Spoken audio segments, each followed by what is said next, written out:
Chalo, we'll start with next lecture under Indian art and culture. In this lecture, I'll try to cover Indian dances, Indian music, Indian theatre, and हो सके तो I'll try to cover Indian puppetry and Indian circus also जितना हो पाएगा. Let's try. ठीक है, तो दो इम्पोर्टेंट चैप्टर्स है Indian dances and Indian music. उनके बारे में सिर्फ बेसिक्स जानना ज़रूरी है. Still I have tried to cover as much as possible, जितना डिटेल में जा सकते, जितना बेसिक डिटेल्स जानना चाहिए उतना.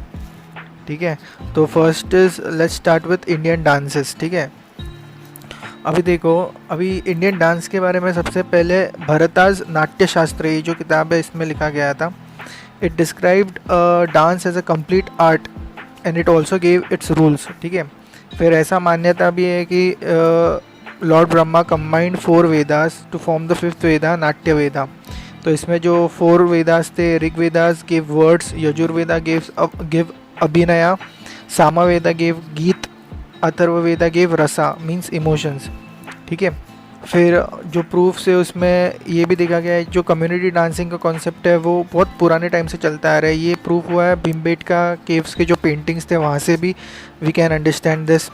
And then as per Natyashastra, dance जो है ना उसमें 2 चीज़ें होती है, एक है तांडवा एंड दूसरा है लस्य.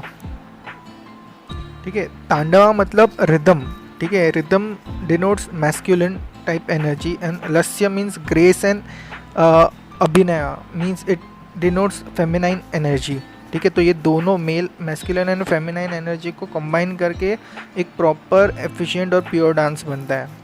ठीक है, then as per Abhinaya Darpana written by Nandikeshvara, it is a treatise on dance. It give 3 basic elements of dance. एक है नृत्य, दूसरा है नाट्य एंड तीसरा है नृत्य. ठीक है, कंफ्यूजिंग है पर समझो. नृत्य, नृत्य मीन्स NRITTA. ओके, ये स्पेलिंग है NRITTA. 3 चीज़ें, नृत्य, नाट्य एंड नृत्य. तो पहला है नृत्य NRITTA, इसमें है only dance and no expression. दूसरा है नाट्य NATYA, इसमें है जो ड्रामेटिक साइड है स्टोरी का एक्सप्लेन करने का, वो है नाट्य. और तीसरा है नृत्य NRITYA, इसमें emotions are evoked by dance. ठीक है, नाट्य में it only gives the dramatic story explanation है. और नृत्य में इमोशन जो पार्ट है ना, वो नृत्य में emotions which are evoked by dance are done through नृत्य पार्ट. तो इसमें माइम, मुद्राज, एक्सप्रेशन ये सारे ऐड होते हैं. ठीक है, तो ये 3 बेसिक एलिमेंट्स हैं. और अभी इसमें जो नायका, 2 कॉन्सेप्ट्स है. नायका मतलब हीरो, इस मोस्टली जो डेइटी होता है इट्स द नायका. एंड जो नायिका है she is the female lead. Okay, कि अगर कोई स्टोरी एक्सप्लेन करनी है थ्रू डांस तो नायक एंड नायिका को के कॉन्सेप्ट्स को यूज़ किया जाता है. और जो ये एक्सप्लेनेशन है उसमें जो इमोशंस है उसमें 9 रसास जो है इमोशंस, उनको यूज़ करके जो है स्टोरी को एक्सप्रेसिवली इमोट किया जाता है. ये 9 rasas are done with help of about 108 mudras. अभी 9 रसास कौन से हैं, ये म्यूज़िक में भी इवोक किए जाते हैं, पर जो इंडियन म्यूज़िक के टाइम भी पढ़ेंगे. पर 9 रसास जो डांस में और म्यूज़िक में सेम है. 9 रसास कौन से हैं, श्रृंगार रस, it is related to love. फिर हास्य रस, करुणा रस मीन्स कंपैशन रिलेटेड. फिर रौद्र रस, फिर भयानक मतलब हॉरर रस, फिर वीर रस, फिर अद्भुत रस, फिर शांत रस. एंड नेक्स्ट इज ये 9th इज बिभित्सा रस मीन्स डिस्कस्ट. देखा गया है ये जो भी ट्रेडिशनल डांसेस है उसमें जो गुरु शिष्य परंपरा है उनके थ्रू ही इनको सिखाया गया है, सिखाया जाता है. ठीक है, तो अभी हम लोग डांसेस के बारे में, जो इम्पोर्टेंट डांसेस है इंडियन डांसेस, उनके बारे में पढ़ते हैं. इसमें सबसे पहला डांस है भरतनाट्यम. ये तमिलनाडु रीजन में ये डांस का ग्रोथ बहुत हुआ था. फिर it is considered as oldest classical dance. The name is combination of Bharata and Natyam. और जो 3 रस जो है ना, भाव, राग, ताला, इनको तीनों को मिलाकर किया गया है. इसके लिए भ र त ये भाव, राग, ताला इनसे नाम आया है, ऐसा कंसिडर किया जाता है। और दूसरा कंसिडरेशन ये भी है कि जो भरत मुनि जो है और फिर नाट्यम जो विच मीन्स डांस, तो इनको कंबाइन करके भरतनाट्यम ये नाम बना। हिस्ट्री में ऐसा देखा गया है कि ओरिजिन जो है वो सादिर डांस से हुआ था, जो देवदासी सिस्टम का पार्ट था तमिलनाडु रीजन में। It is also referred as Dasiattam. फिर मॉडर्न पीरियड में जो रिवाइवल हुआ इस डांस का, it was done by Rukmini Devi Arundale and E Krishna Iyer. It is also, ये Bharatanatyam is also referred as fire dance. Okay, तो फायर एलिमेंट से रिलेटेड है Bharatanatyam. It gives equal emphasis on both tandava and lasya part. Okay, फिर जो principal mudra है भरतनाट्यम में, it is called as kataka mukha hasta, in which the fingers are joint to form an Om. Okay, फिर features अगर आप देखेंगे कोई भी भरतनाट्यम डांस को, you will see the knees are bent and also उनके स्पेशल टाइप ऑफ साड़ीज़ होते हैं, थोड़ा ट्रायंगुलर पार्ट होता है उसमें। आप कोई भी भरतनाट्यम का डांस देखो या फिर पिक्चर्स देखो तो आपको उनके जो साड़ी वगैरह है उससे आपको आइडिया मिल जाएगा। फिर जो बाकी के फीचर्स है जैसे कि उसमें एक चर या लस्यम का कॉन्सेप्ट यूज़ किया जाता है, मतलब one dancer plays many roles. ठीक है, फिर ये जो तंजौर क्वार्टेट है, they were famous related to Bharatanatyam, so उनके वजह से in some places Bharatanatyam was also called as Tanjore Natyam. ये जो 4 टीचर्स थे related to Bharatanatyam in about 19th century, their names were Chinnaiah, Ponnaiah, Vadivelu and Sivanandam. ठीक है, तो इनकी वजह से भी भरतनाट्यम को काफ़ी ग्रोथ मिला। देन जो एक्चुअली जो फीचर्स है भरतनाट्यम डांस के एक्चुअली, तो उसमें है concepts of alarippu means seeking blessings of God. Then jatiswaram means जो नृत्य पार्ट है, NRITTA पार्ट है। फिर शब्दम पार्ट जिसमें ड्रामा अभिनय यूज़ किया, मतलब कौन सा, नाट्य पार्ट। एंड फिर varnam part means nritya, NRITYA part. ठीक है, फिर नेक्स्ट इज पदम पार्ट जो है, इसमें क्या होता है, dance is more than music. फिर जवाली पार्ट जिसमें शॉर्ट फास्ट लिरिक्स यूज़ किए गए हैं। And last is thillana part means उसमें जो कंक्लूडिंग नृत्य, NRITTA पार्ट है, ये जो कंक्लूडिंग डांस होता है। ठीक है, तो इस हिसाब से भरतनाट्यम डांस को हम लोग के ये बेसिक्स है भरतनाट्यम डांस के। ठीक है, तो भरतनाट्यम डांस हो गया। अभी नेक्स्ट इज कुचिपुड़ी डांस। ठीक है, it is developed in Andhra region by, earlier it was developed by a group of dancers called as Kusheelavas. देवर फिर Siddhendra Yogi formalise this system into a book called as Brahmakalpam. फिर ऐसा देखा गया है कि 17th century में फिर वही टाइप के डांस को विजयनगर एम्पायर, ऑल्सो गोलकोंडा के रूलर्स में भी इस डांस में ग्रोथ बढ़ते गया। उसमें they used to have Bhagavata Purana stories and फिर the dancers were called as Bhagavathulas. But 20th century में जो मॉडर्न टाइम है उसमें रिवाइवल हुआ इस डांस का by Bala Saraswati and Ragini Devi and also Lakshmi Narayan Shastri, who introduced solo type of recitals and even female dancers to the Kuchipudi dance. ठीक है, फिर यहाँ पे कार्नाटिक म्यूज़िक का काफ़ी यूज़ हुआ है इसमें। इस डांस में आप अगर देखोगे तो काफ़ी डिफ़िकल्ट फुटवर्क होता है एंड जो श्रृंगार रस होता है वो डोमिनेट करता है इस डांस में, बाकी सारे रस से ज़्यादा श्रृंगार रस का बहुत यूज़ होता है। फिर एक टीम परफॉर्मेंस होता है, खास करके तेलुगु लैंग्वेज में काफ़ी अभी आपको इस डांस से रिलेटेड कंटेंट मिलेगा। अभी देखा गया है कि इंट्रोडक्शन ऑफ ईच जो मेन कैरेक्टर होता है, it is done by them only by a concept called दारू। ठीक है, तो विच is a composition of a small part of composition of dance and song जिनके थ्रू इनका इंट्रोडक्शन होता है। ठीक है, और ये जो कुचिपुड़ी डांस है, it includes all the 3 elements of dance, जो है nritya, natya and nritya, and even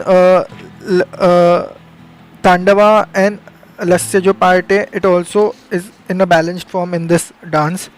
फिर जो नृत्य पार्ट है NRITTA part, it is related to concept of solkanath solkat और पटक्षरा. ओके. एंड जो कवुट्टवम पार्ट है it is related to nritya NRITYA. तो पहले वाला पार्ट था रिलेटेड टू नृत्य NRITTA, दूसरा कवुट्टवम जो पार्ट है it is related to nritya NRITYA. Okay. It combines both singer and dancer in a solo elements. ठीक है. अभी इसके एग्जाम्पल है जैसे कि manduka shabdam means a story of frog. फिर तरंगम जिसमें feet of the dancer on a brass plate. फिर Jalachitra nrityam, it is related to drawing a picture on the floor with the toes. ठीक है. तो ये सारे वेरिएशंस है अंडर कुचिपुड़ी डांस. ठीक है. सोलो में भी होता है, थोड़े ग्रुप्स में भी होता है. ठीक है. तो अभी भरतनाट्यम हो गया, कुचिपुड़ी डांस हो गया. अभी next dance we are going to talk about it is Kathakali. तो Kathakali is developed in Kerala region. Okay. ठीक है. It is it combines the stories of Ramanattam means Ramayana and Krishnanattam means Mahabharata. ठीक है. It combines both the story plus through drama it expresses itself. ठीक है. It symbolises which element, it symbolises sky और ether element. ठीक है. जो revival हुआ था मॉडर्न पीरियड में it was done bye VN Menon. ठीक है. का ऐसा देखा गया है कि ये एक मेल ट्रूप जो डांस होता है, male troupes they are mostly are there in this dance. बहुत ही कम जो प्रॉप्स होते हैं, अलग अलग टाइप के प्रॉप्स होते हैं. बहुत आप अगर इंटरनेट पे जाकर देखोगे तो आपको एक इमेज आप देखो कथकली का, सो यू विल फाइंड बहुत ही डिटेल्ड प्रॉप्स या फिर क्या बोलते हैं इंट्रिकेट प्रेजेंटेशन होता है. ठीक है. हेड गियर्स होते हैं, फेशियल मेकअप होता है. आप कोई भी इमेज देख लो इंटरनेट पे आपको समझ में आ जाएगा. बहुत ही डिटेल्ड होता है, पेंटिंग्स होती है चेहरे पे वगैरह, और उनका ड्रेस भी काफ़ी अलग टाइप का होता है, थोड़ा बड़े साइज़ का होता है. ठीक है. इट कंबाइंस बोथ एज ऐसे डांस प्लस ड्रामा, क्योंकि एक स्टोरी भी एक्सप्रेस करनी होती है, क्योंकि सब्जेक्टिव बेसिकली क्या होता है कथकली का, conflict of good and evil. Okay. So Kathakali is also called ballet of the east. ठीक है. जो लैंग्वेज यूज़ की जाती है to express the story, it is called as Manipravalam, which is basically a mixture of two language, Malayalam and Sanskrit language. Okay. फिर अगर आप dance देखोगे तो you will find there is excessive hand gestures बहुत यूज़ किए गए टू एक्सप्रेस थ्रू दो gestures जो भी एक्सप्रेशन करना है, जो रसस का एक्सप्रेशन करना है. फिर नवरसस के बारे में हर तरीके से एक्सप्रेशन होता है.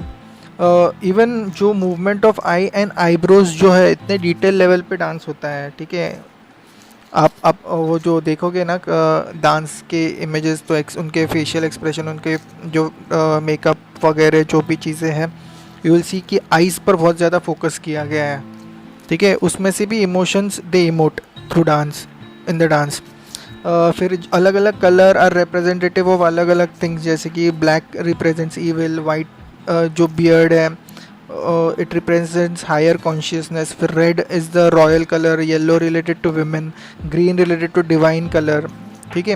ये देखा गया है कि पहले से ये ओपन एयर थिएटर या फिर टेम्पल के जो ओपन टेम्पल प्लेस होती है वहाँ पे ये इसको परफॉर्म किया जाता है ऑन कोर्स मैट और यूजिंग ब्रास लैम्प्स वगैरह. बहुत सारी चीज़ें जो डिटेल जो मतलब ये ट्रूप के साथ डांस में लगती है, वो प्रॉप्स काफ़ी सारे जो होते हैं वो यूज़ किए जाते हैं.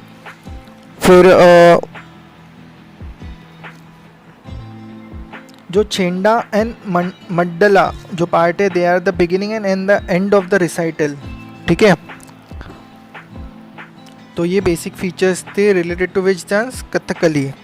Next we are going to talk about Mohini attam dance, ठीक है। ये डांस भी केरला रीजन में ही ग्रोथ हुई थी। इसमें देखा गया कि mostly solo women perform it. Travancore Kerala region में खास करके जो यहाँ से डेवलपमेंट बहुत ज़्यादा हुई थी। पर जो रिवाइवल था इस डांस का जो मॉडर्न पीरियड में हुआ, it was done by V N. Menon and Kalyani Amma. इसमें देखा गया है कि दो डांस का कॉम्बिनेशन, जैसे कि कथकली एंड भरतनाट्यम का कॉम्बिनेशन आता है, जिसमें कथकली का विगर एंड ग्रेस जो है भरतनाट्यम का, इनके कॉम्बिनेशन से ये डांस किया जाता है। बट ऐसा देखा गया है कि लस्य जो पार्ट है वो डोमिनेंट है थोड़ा ज़्यादा, ठीक है। हर एक डांस के अलग अलग जो फिज़िकल अटायर होते हैं, आप कोई भी डांस का जो नाम ले रहे हो आप इंटरनेट पे, उनके साड़ी या फिर उनके कॉस्ट्यूम जो देखोगे अलग अलग होते हैं। उससे आप इजीली डिटरमाइन कर सकते हो कि ये कौन सा डांस है, ठीक है। खास करके इनकी जो साड़ी होती है under Mohini attam, white sari with a golden brocade होते हैं, कुछ जेंटल फुटवर्क होता है, इवन घुंघरूज भी यूज़ होते हैं। It generally narrates the story of feminine dance of Vishnu. जो अभी इसमें ही मोहिनी अट्टम में 40 बेसिक डांस मूवमेंट्स है। They are basically called as adavukal और अट्टवुज, ओके। ये 40 बेसिक डांस मूवमेंट है जिनके कॉम्बिनेशन से ये डांस को किया जाता है, ठीक है। तो ये हो गया मोहिनी अट्टम। तो अभी तक हम लोग ने कौन से कवर किए? भरतनाट्यम, फिर कुचिपुड़ी, कथकली एंड अभी मोहिनी अट्टम। अभी next is 5th is Odissi dance. अभी इस डांस के बारे में पहला reference was found in Udayagiri and Khandagiri caves of Odisha. Basically Odra nritya जो है it is related to which is mentioned in Natya Shastra also, वहाँ से ओरिजिन है ऐसा देखा हिस्टोरिकली, लोग हिस्टोरियंस मानते हैं। फिर जो महारीज ट्राइब है under which was in Odisha region under, specifically अगर देखा जाए तो खरवेला किंग कलिंग के उनके पीरियड के टाइम इस डांस का ग्रोथ काफ़ी हुआ था। फिर बहुत सारे वेरिएशंस है, जैसे कि जो रॉयल कोर्ट में इस डांस को किया जाता था तो उसको बोलते थे नरताला टाइप डांस। फिर जो ट्राइबल एरियाज़ में एज ए सेड उनका अलग टाइप का related to this basic dance यहाँ से होता था। बेसिक डांस के कॉन्सेप्ट जो ओद्रा नृत्य थे उनसे ही डेवलप हुए थे एंड फिर बाद में जाके वो ओडिसी डांस बन गया, ठीक है। इसमें बेसिकली बहुत सारे young boys are shown as recruited to play the part of female also. They were called as गोतीपुआज। फिर ऐसा देखा गया इस डांस के, आप अगर यूट्यूब पे वगैरह देखोगे तो लोअर बॉडी थोड़ी स्टैटिक रहती है। जो फीमेल्स है दे यूज़ त्रिभंगा पोज, मेल से दे यूज़ चौक पोज, ठीक है। ये बेसिकली ओडिशा डांस जो है इट सिम्बलाइजेस वाटर एलिमेंट, ठीक है। जो लिरिक्स है इस डांस में they are specially inspired from Gita Govindam poem. जो है गीता गोविंदम पोएम जो 12th सेंचुरी में लिखी गई थी बाय पोएट जयदेवा, ठीक है। सिल्वर ज्वेलरी यूज़ की जाती है। फिर जो इसमें जो फीचर्स है उसमें ये है मंगलाचरम जो इनिशियल स्टार्टिंग पार्ट होता है। फिर बाटू नृत्य पार्ट जो डांस का पार्ट होता है, पहला पार्ट प्रे का हो गया, दूसरा पार्ट डांस का। फिर पल्लवी पार्ट जिसमें फेशियल एक्सप्रेशंस को इम्पोर्टेंस दी जाती है एंड फिर लास्ट है थरीजम पार्ट जो जहाँ पे प्योर डांस होता है एंड वहाँ पे कंक्लूजन होता है डांस का, परफॉर्मेंस का मतलब। इस कंक्लूजन को मोक्ष और त्रिखंडा मजूरा भी बोलते हैं, ओके। तो ये हो गया ओडिसी डांस। फिर next dance is Manipuri dance. It is influenced by Thangta and Sankirtana, दोनों को मिला के फिर मणिपुरी डांस पर इन्फ्लुएंस आ गया है। फिर खास करके फेस्टिवल ऑफ लय हरोबा जो है इनमें ये स्पेशली परफॉर्म किया जाता है। जो मेइटीज़ कम्युनिटी मणिपुर में है उनका ये फेस्टिवल है। फिर फिर जो माइथोलॉजी है रिलेटेड टू लोकल गंधर्वास, वहाँ से देखा गया है कि इस डांस का ओरिजिन बेसिकली माइथोलॉजिकल ओरिजिन है इस डांस का। एंड फिर it is combined with Thangta and Sankirtana, और फिर उनसे मिलकर मणिपुरी डांस बना है। ज़्यादा करके female performers are there in the dance. इनका भी कॉस्ट्यूम अगर आप देखोगे इंटरनेट पे, एक स्पेसिफिक सर्कुलर टाइप कॉस्ट्यूम है, और हर डांस के रिक्वायरमेंट के अनुसार उस डांस का पर्टिकुलर कॉस्ट्यूम बनाया गया है। Krishnaism is the main theme here and it developed nearly in 15th century only. और फिर कृष्णाइज्म मेन थीम है, इसीलिए रासलीला स्टोरीज़ जो है फिर उन पर बहुत ध्यान, मतलब उनसे इन्फ्लुएंस बहुत सारी स्टोरीज़ जो एक्सप्रेस की गई है इस डांस में से वो रासलीला के स्टोरीज़ है। फिर रिवाइवल जो हुआ था इस डांस का in modern times, it was done by Rabindranath Tagore and then Raja Bhagchandra also. Rabindranath Tagore actually introduced it in Shanti Niketan, and फिर वहाँ से फिर इस डांस को काफ़ी ग्रोथ मिली। इस डांस में एक्चुअली एक फेशियल व्हील भी यूज़ की जाती है, इसीलिए फेशियल एक्सप्रेशन पर इतना ध्यान नहीं जाता। इस डांस में सबसे इम्पोर्टेंट मुद्रा है नागबंध मुद्रा, जिसमें एक्चुअली 8 कर्व्स को कनेक्ट किया जाता है। फेमस अगर इन डांस से रिलेटेड देखा जाए तो जवेरी सिस्टर्स है। एंड जो रासलीला के बारे में मैंने बताया ना, it was basically a composition of Jayadeva and Chandidas, ठीक है। कृष्ण के स्टोरीज़ है उसमें रासलीला में, ठीक है। So basically it was related to lord Krishna, ठीक है। अभी कौन से डांस रह गए, अभी कथक रह गया एंड सत्तरिया डांस रह गया, ठीक है। सो अभी विल कवर कथक डांस। अभी कथक एंड कथकली में कंफ्यूज नहीं होना, कथकली हम लोग ने पहले कवर कर लिया था। Kathak is related to Uttar Pradesh region, ठीक है। ये स्पेसिफिकली नॉर्दर्न रीजन में का सबसे इम्पोर्टेंट डांस है कथक, ठीक है। This was also performed in Mughal court. फिर 20th सेंचुरी में जब रिवाइवल हुआ, it was done by lady Leela Sokhey. Name जो आया है वो आया है कथिका वर्ड से, मतलब स्टोरी टेलर, ठीक है। इसमें बहुत सारे घरानाज है, जैसे लखनऊ बनारस घराना, जयपुर घराना, रायगढ़ घराना, ठीक है। और इस खास करके इस डांस में ना इंट्रिकेट फुटवर्क होता है, घुंघरू होते हैं। इसके जो फीचर्स है उसमें जो आनंदा पार्ट होता है डांस का, it is the introduction part. फिर तोड़ास एंड टुकड़ा जो पार्ट होता है, इसमें फास्ट रिदम वाला पार्ट होता है।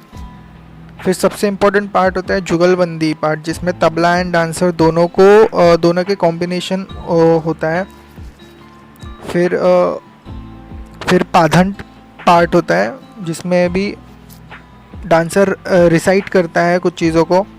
फिर ताराना पार्ट होता है, जिसमें स्लो कंक्लूजन होता है डांस का। एंड फिर क्रामल्लया पार्ट होता है, जिसमें फास्ट एंड होता है डांस का, ठीक है। इसमें एक पार्ट ये भी है जो गट्ट भाव पार्ट है, जिसमें there is dance without any music. अब इस डांस से रिलेटेड फेमस पीपल है बिरजू महाराज, सितारा देवी, ठीक है। तो ये कथक डांस था। अभी next dance is Sattriya dance. It is inspired basically from a bhakti movement in Assam region, specially the Vaishnavite saint in 15th century Shankar Deva जो थे, उनसे इंस्पिरेशन लेके।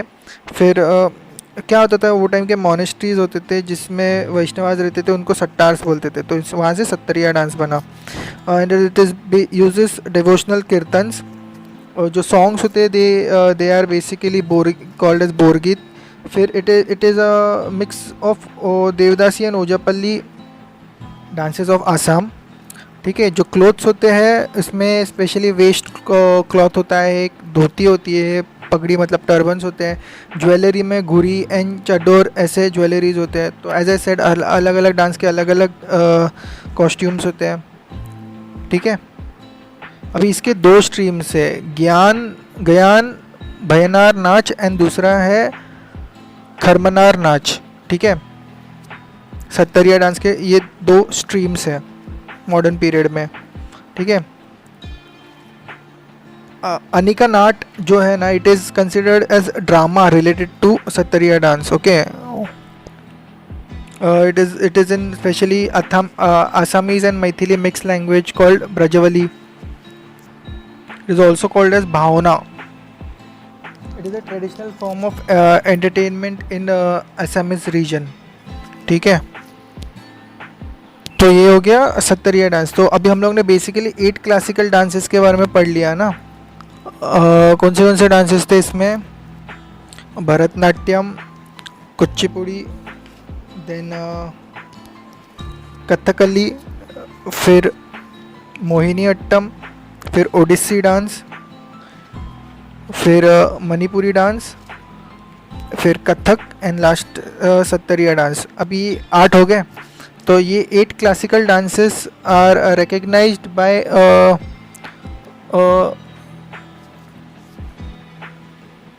संगीत नाटक अकादमी. ठीक है, बट क्या है, मिनिस्ट्री ऑफ कल्चर जो है it also recognises one more dance which is Chhau.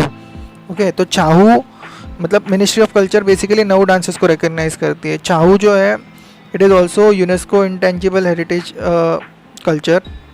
अभी Chhau is basically combination of folk and classical both.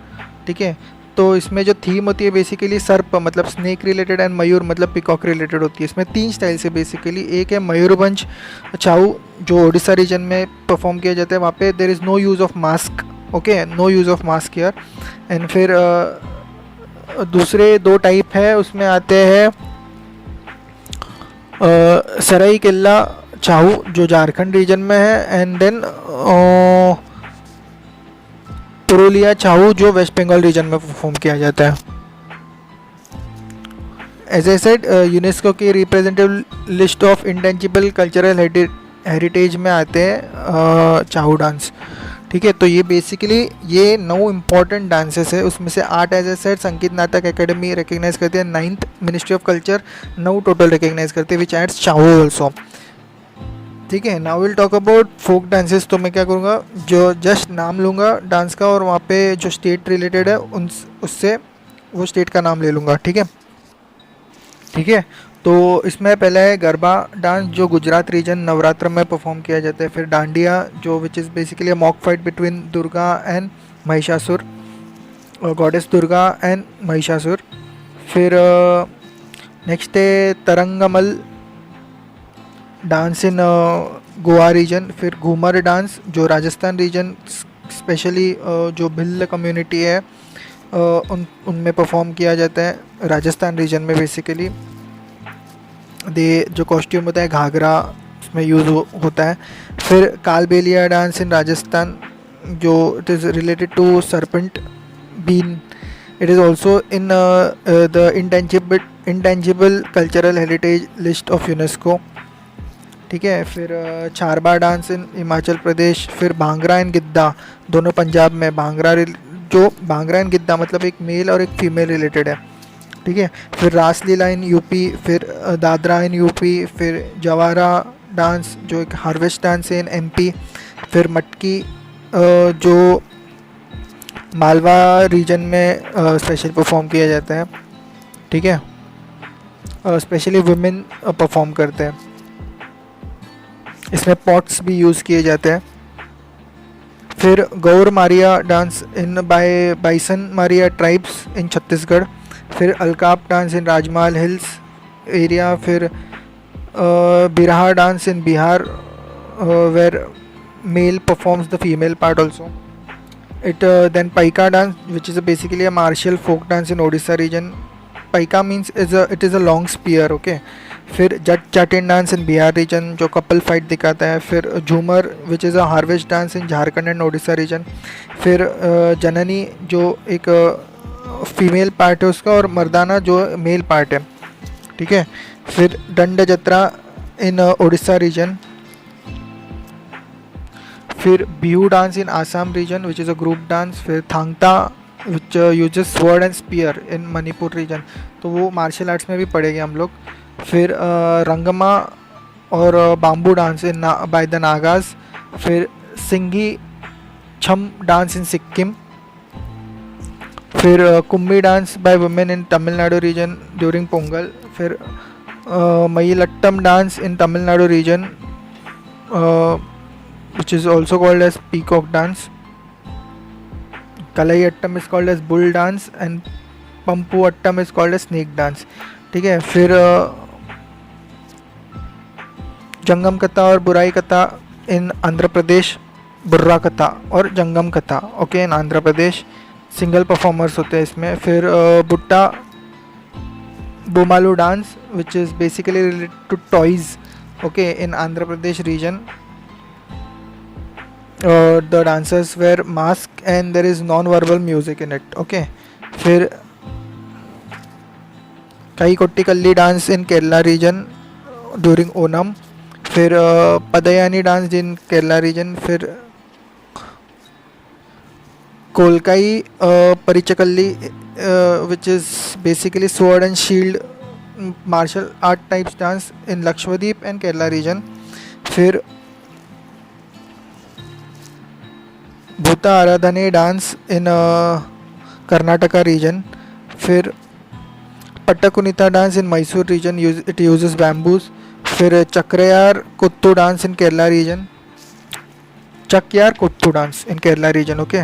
फिर झूमर डांस जो हार्वेस्ट टाइम पंजाब रीजन में परफॉर्म किया जाता है। फिर कर्मा नाच इन छोटा नागपुर प्लेटो। फिर राउत नाच इन छत्तीसगढ़ रीजन। फिर धुम्मल जो डांस है in Jammu and Kashmir region by Wattal tribes. फिर फुगड़ी इन कोंकण रीजन। फिर चेराव इन मिजोरम रीजन। फिर Dalkhai dance in Orissa region during Dussehra. तो ये हो गए फोक डांसेस। तो हम लोग ने अभी क्या क्या कर लिया, 8 क्लासिकल डांसेस भी कर लिया और जो फोक डांसेस थे उनको भी कवर कर लिया, ठीक है। 8 क्लासिकल याद रखना, क्लासिकल और उनके रीजन सारे, भरतनाट्यम, कुचिपुड़ी, क्या क्या था, फिर कथकली था, ओडिसी डांस, फिर मोहिनी अट्टम डांस, ठीक है, मणिपुरी डांस था, क्या और क्या था, कथक डांस था, सत्रिया डांस था। भी इतने याद है, 8 हो गए ना, हाँ 1 2 3 4 5 6 7 8 हो गए, ये 8 थे। फिर एक और ये क्या था, संगीत नाटक अकेडमी से थे, ने इनको 8 डांस को रिकग्नाइज किया। जो 9 डांस था Chhau, it was also considered by ministry of culture. तो टोटल 9 इंपॉर्टेंट थे और बाकी फोक डांसेस थे। तो ये हो गया इंडियन डांस वाला पार्ट। अभी पढ़ेंगे इंडियन म्यूज़िक। अभी हम लोग इंडियन म्यूज़िक के बारे में पढ़ेंगे। Indian music is considered as the soul of culture, ठीक है। अभी इसमें we will study about many thing, जैसे कि इंडियन म्यूज़िक की एनाटॉमी, फिर हिंदुस्तानी म्यूज़िक, कर्नाटिक म्यूज़िक, जो फोक म्यूज़िक है, फिर अलग अलग म्यूज़िक के टाइप्स कौन से हैं, जो एनाटॉमी है उसमें बहुत सारी चीज़ों के बारे में, रागा, स्वराज जो भी है उसके बारे में पढ़ेंगे, ठीक है। बेसिक चीज़ें जो पता होनी चाहिए वो सब पढ़ लेंगे। बेसिक अभी सोर्सेज से स्टार्ट करते हैं। देखो सोर्सेज में अगर देखा जाए तो बहुत पुराने टाइम से, इवन इंडस वैली सिविलाइजेशन के टाइम भी 7 होल फ्लूट मिला था। It was called as a Ravan hatha. फिर वैदिक पीरियड में, खास करके लेटर वैदिक पीरियड में कुछ इंस्ट्रूमेंट्स मिले थे। फिर लेटर वैदिक पीरियड में it was called as Sangama music. फिर संगम लिटरेचर के टाइम पे, संगम एज के पीरियड में म्यूज़िक थोड़ा सा डेवलप हुआ था। फिर ये जो लेटर वैदिक पीरियड में संगमा म्यूज़िक है, it was based on chanting, ठीक है। It was based on chanting to narrate the epics which were called as जातिगन्स। फिर बेसिक जो मतलब माइथोलॉजिकल इसमें ऐसा कंसिडर किया जाता है कि नारद मुनि ने साउंड ऑफ यूनिवर्स डेवलप किया था। It was called as Narada Brahma and Om was considered as origin of all the ragas and the notes, ठीक है। तो बेसिक जो 7 मतलब इवन जो बेसिक 7 नोट्स ऑफ रागास है, it was found in Gandharva Veda which gives the science of music. In कारहर प्रिया जो पार्ट है उसमें का, in Gandharva Veda we have found about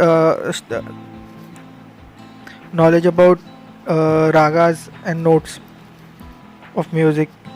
Gandharva Veda which is basically a Upveda of Samveda, ठीक है।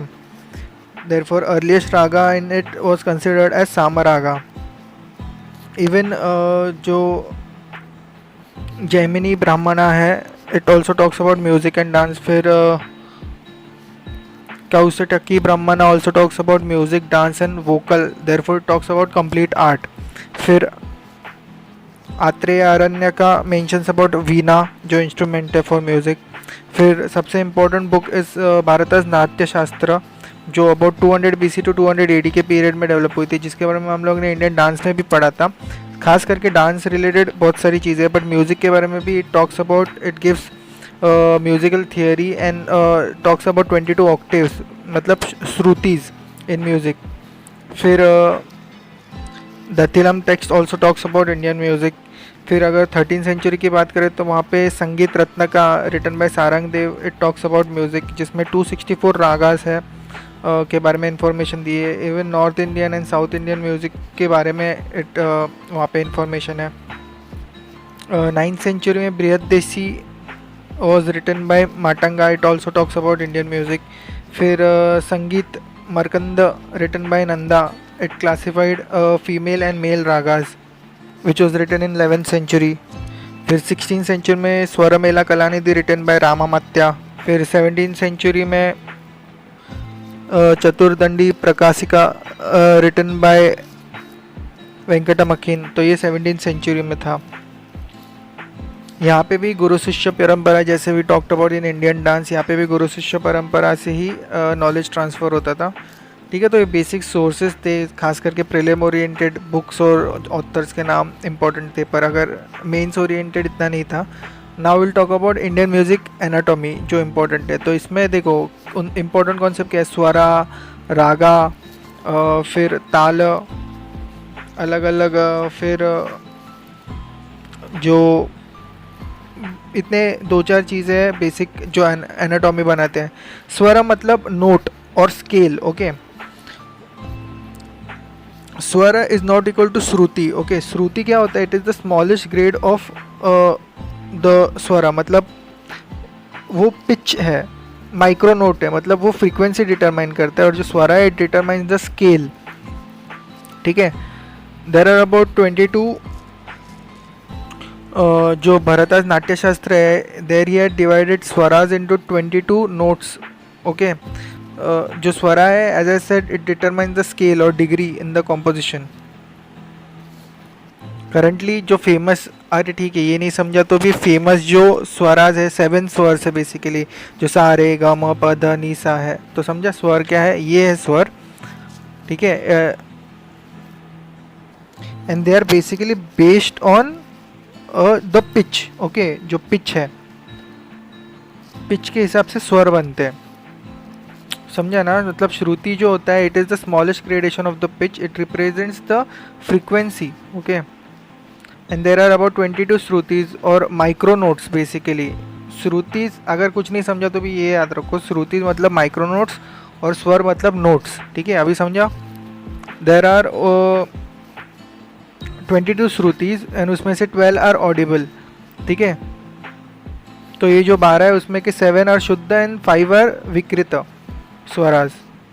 ठीक है, अगर सब कुछ फिर भी कन्फ्यूजन लग रहा है तो ये सब जाने दो। मैंने बस कितना बोला, एक जो श्रुति होते हैं दे आर माइक्रो नोट्स, स्वर दे आर द नोट्स। ठीक है, अभी जो सारे गम पद निसा है उनके एक्चुअली फुल फॉर्म्स ये है, सादजा सा, ऋषभा र, फिर गंधारा ग, मध्यम म, पंचम प, धैवता ध आणि एंड निषदा नी। तो ये हो गया सारे गम पधनी। ठीक है, ठीक है, अभी स्वर समझा, श्रुति समझा, फिर अभी हम लोग रागास के बारे में बात करेंगे। ठीक है, रागास जो होते हैं दे आर बेस्ड ऑन स्वर्स, ओके, नोट्स, और जो स्वर थे they were based on pitch, मतलब श्रुति। It gives the delight, it is the basis of the melody. ये जो रागा है ना, it is the basis of the melody. So according to number of notes 3 जातीज है और कैटेगरीज। एक है औधव रागा जिसमें 5 नोट्स होते हैं, फिर है शदव रागा जिसमें 6 नोट्स होते हैं, और तीसरा है संपूर्ण रागा जिसमें 7 नोट्स होते हैं। ठीक है, so raga as A said is the basis of the melody. इसमें सारे गम पद एक साथ यूज़ होते हैं। तो इसमें असेंडिंग ऑर्डर में जब यूज़ होता है सा रे गा मा तो उसको आरोह बोलते हैं, और डिसेंडिंग ऑर्डर में यूज़ होता है मतलब नी ध प म तब उसको अवरोह बोलते हैं। ठीक है। असेंडिंग और डिसेंडिंग में जब स्पीड आता है, स्पीड मतलब लय, ठीक है, लय स्पीड जो होता है वो स्लो भी होता है, फास्ट भी होता है। स्लो मतलब विलंबित, और फिर मध्यम, और फिर द्रुत मतलब फास्ट। ठीक है। अभी 3 मेजर टाइप ऑफ रागाज है। एक है शुद्ध रागा जिसमें अगर कोई नोट मिसिंग होगी तो कॉम्पोजिशन चेंज होता है, मतलब कोई भी एक भी नोट मिसिंग होगी, स्वर मिसिंग होगा तो कॉम्पोजिशन चेंज होएगा। फिर दूसरी है छाया रागा जिसमें अगर एक कोई नोट मिसिंग होगी तो भी कॉम्पोजिशन इतना चेंज नहीं होगा। और तीसरा है संकीर्ण रागा जिसमें कॉम्बिनेशन ऑफ 2 और मोर रागाज होते हैं। ठीक है। फिर every Raga has 5 basic notes. Basic notes तो होते हैं क्योंकि मिनिमम 5 नोट्स होते हैं, मैंने जैसे बोला 5 6 7 में, अवधव शदव और संपूर्ण राग में तो मिनिमम 5 है। तो 5 में जो इम्पोर्टेंट है वो है किंग नोट, वो है उसको वादी बोलते हैं। क्वीन नोट जिसको सामवादी बोलते हैं। ठीक है। फिर बाकी के उनको अनुवादी बोलते हैं। और जो नोट सुनाई नहीं देते, और सॉरी नोट सुनाई नहीं देते बट जो नोट्स प्रेजेंट नहीं होते in the composition they are called विवादी नोट्स। ठीक है। there are about there are about 72 melas or parent scale on which these ragas are based. ठीक है। और ये सब मिलके 6 मेन रागाज बनते हैं खास करके हिंदुस्तानी म्यूज़िक में। ठीक है। Based on the time and season and the specific emotion which it evokes. ठीक है। तो ये भी अगर कुछ नहीं समझा हो तो इतना याद रखो, जो अभी हम लोग बहुत जगह पर सुनते हैं ना, राग भैरवी, राग मालकोश, तो ये जो राग है ये are basically a combination of this सारे गामा पद निसा। ये एक कॉम्बिनेशन में बोल के ये राग बनते हैं।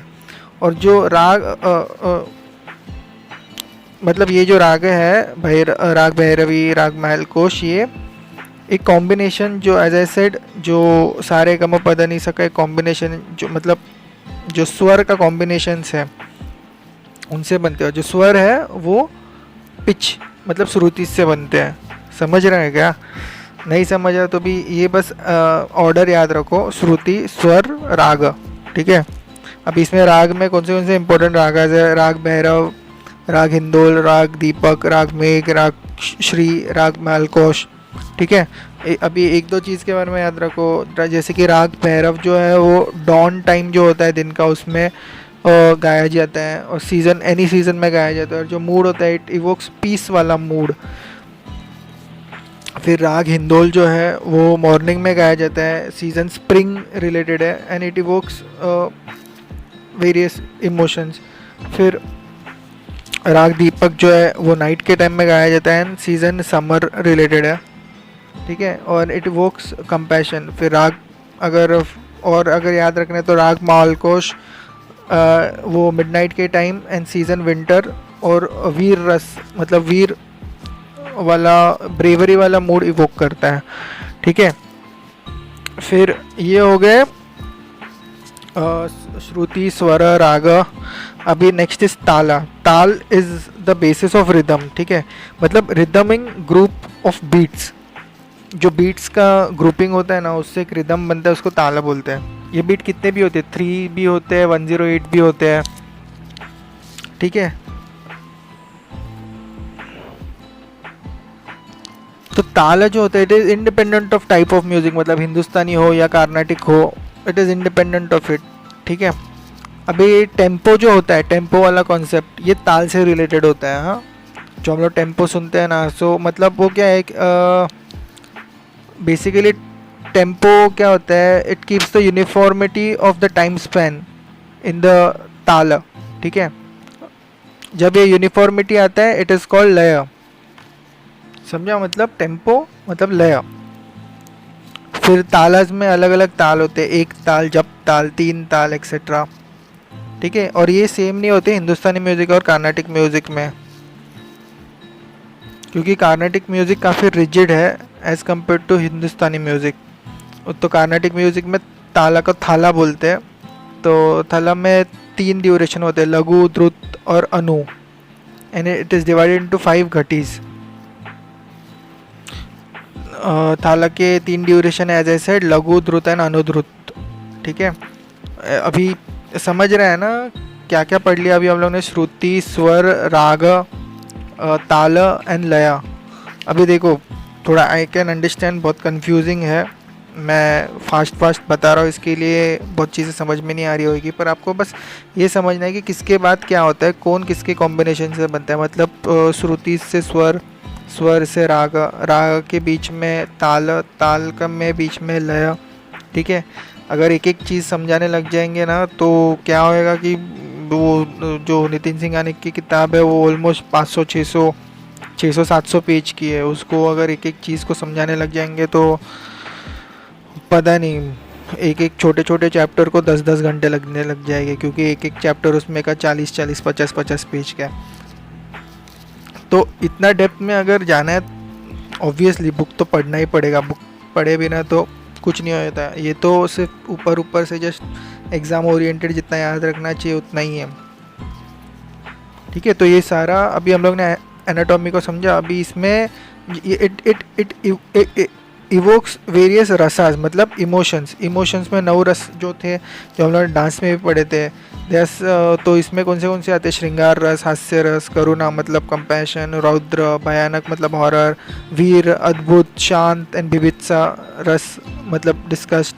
तो ये इतने सारे रस आते हैं, डेवलप होते हैं टाइप ऑफ म्यूज़िक, फिर कॉम्बिनेशन ऑफ म्यूज़िक के हिसाब से। फिर समय का कॉन्सेप्ट है, समय मतलब जो सप्तक है, ठीक है, जो 7 स्वर को मिलके ना 7 स्वर दे आर कॉल्ड एज सप्तक और सरगम। ठीक है, इसीलिए 7 स्वर से इसके लिए। तो जो सप्तक का change in time, it changes according to time, मतलब 12 AM से 12 PM तक पूर्व रागाज होते हैं, जिसमें सारे गम से स्टार्ट होता है। फिर 12 PM से 12 AM तक फिर 12 PM से 12 AM तक उत्तर रागाज होते हैं, जिसमें पद निसा से स्टार्ट होता है। ठीक है, तो ये हो गया समय का कॉन्सेप्ट। फिर थाट का कॉन्सेप्ट क्या है? थाट मतलब basically it can only be sung in आरोह, ये याद रखा थाट जब आए तब। ठीक है, थाट मतलब एक कोई स्ट्रक्चर नहीं होता, it is a musical framework. But थाट क्या होता है, इसको you do not sing it. ठीक है, थाट इज़ नॉट संग, बट जो रागाज होते हैं ना दे फॉर्म, मतलब जो रागाज होते हैं थाट में दे आर संग। ठीक है, एग्जाम्पल थाट के से है भैरवी, असावरी, कैफी, कल्याण। ठीक है, हिंदुस्तानी म्यूजिक हैज़ अबाउट 10 थाट। फिर ये हो गया थाट का कॉन्सेप्ट। अभी वो 9 रस प्रॉपरली समझ गए ना, किसी को कन्फ्यूजन तो नहीं है? 9 रस में देखो, श्रृंगार रस इज़ रिलेटेड टू लव, हास्य रस इज़ रिलेटेड टू ह्यूमर और लाफ्टर, करुणा रस इज़ रिलेटेड टू कंपैशन, रौद्र रस एंगर से रिलेटेड है, भयानक रस हॉरर से रिलेटेड है, वीर रस ब्रेवरी से रिलेटेड है, अद्भुत रस वंडर से रिलेटेड है, विविध से डिस्गस्ट से रिलेटेड है, शांत रस पीसफुल और कामनेस से रिलेटेड है। ये एक्चुअली म्यूज़िक और डांस दोनों में काम आते हैं, इसके लिए डिटेल में समझाया। ठीक है, फिर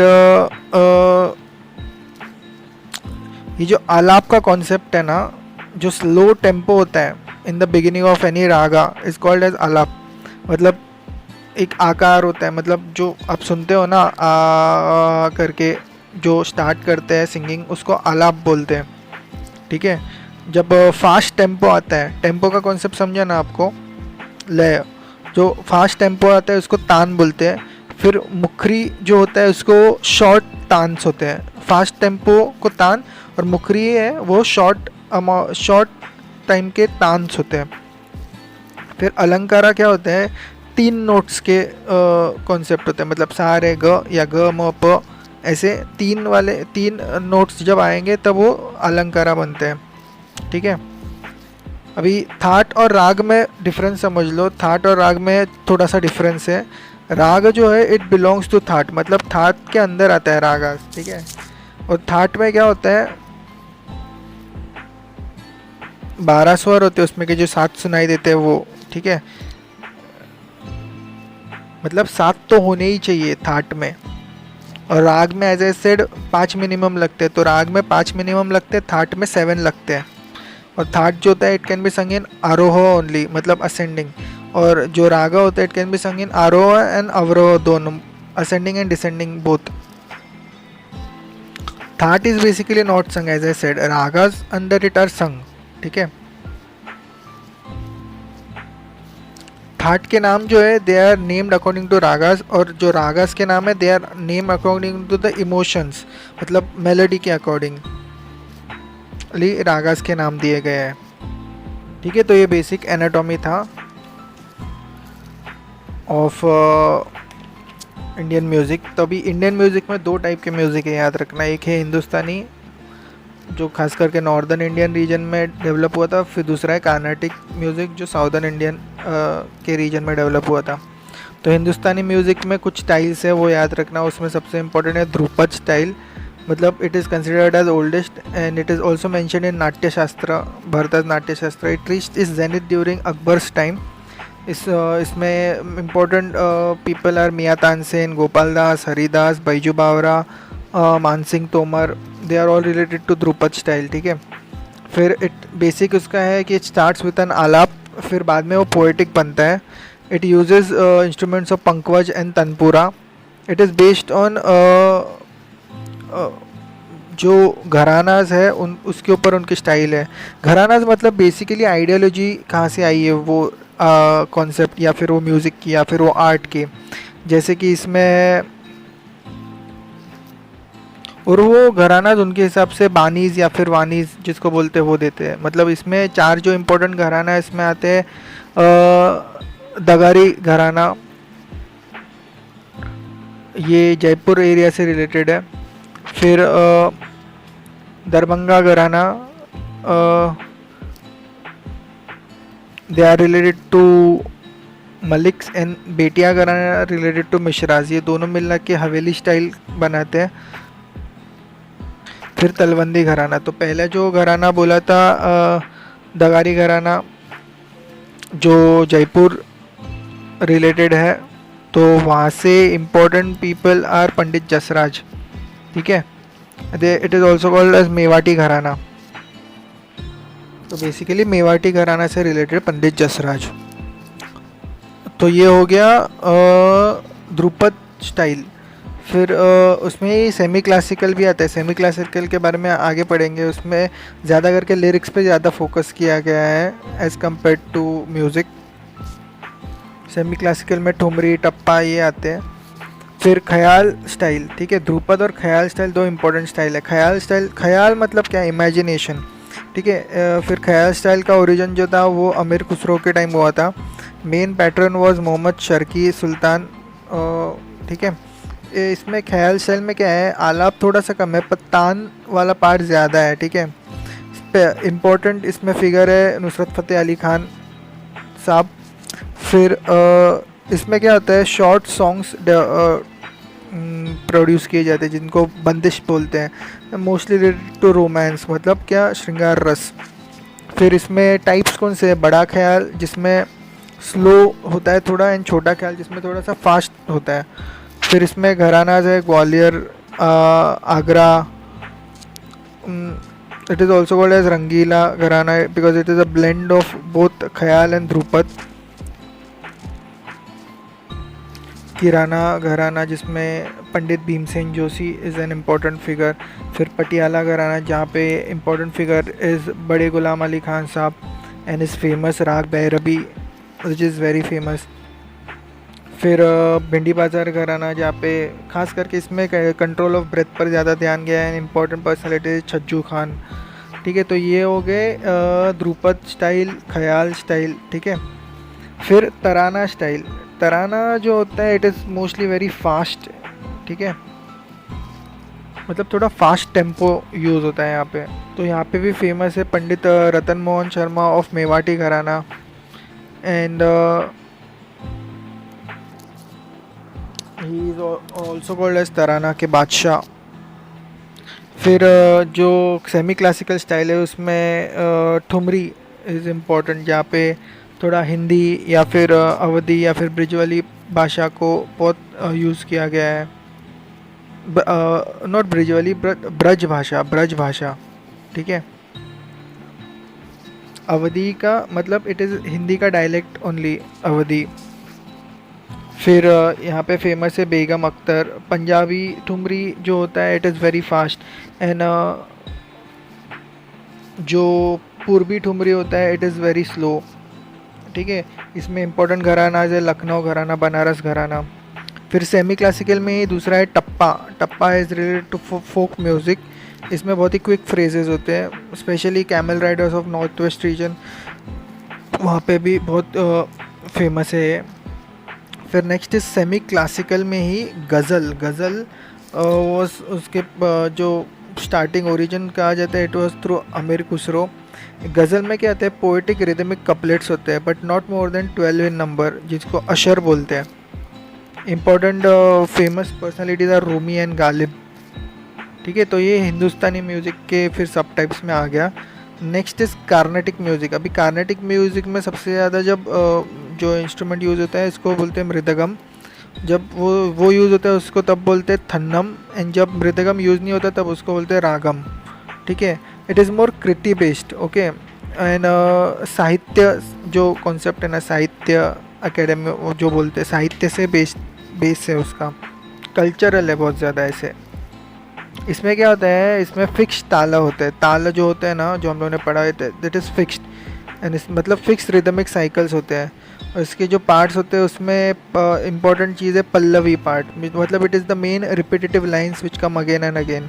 ठीक है, और जो रंगम थम्मम पल्लवी जो होता है it is the best part of the Pallavi music, मतलब जो म्यूज़िक है उसमें का बेस्ट पार्ट है। इसके लिए उसको पीसते रेजिस्टेंस भी बोलते हैं। फिर अनुपल्लवी जो पार्ट होता है it is followed after every charanam, मतलब एवरी स्टांजा। फिर varnam part it reveals the raga. फिर पूर्व रागा होता है और उत्तर रागा होता है। Purva raga is the first part, Uttara raga is the second part. फिर Raga Malika is the concluding part. Okay, अभी ये हो गया anatomy of the Carnatic music. फिर अभी जो ट्रिनिटी ऑफ कार्नेटिक म्यूज़िक है जो famous even which is mention by Thiruvalluvar, ये है फर्स्ट इज़ त्यागराजा। ये सब 17th सेंचुरी में ही was Telugu and he developed Pancharatna Kriti which is related to lord Rama. फिर there is a name of creator also Tyagarajan by the name of Tyagaraja on Mercury. Next important among the Trinity is Muthuswami Dikshitar. He is also called as Guru Gua, and he was famous for his veena instrument and mostly developed songs related to Sanskrit. And next is Shyama Sastri.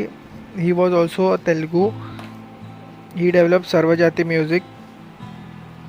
His other name was Shyama Krishna.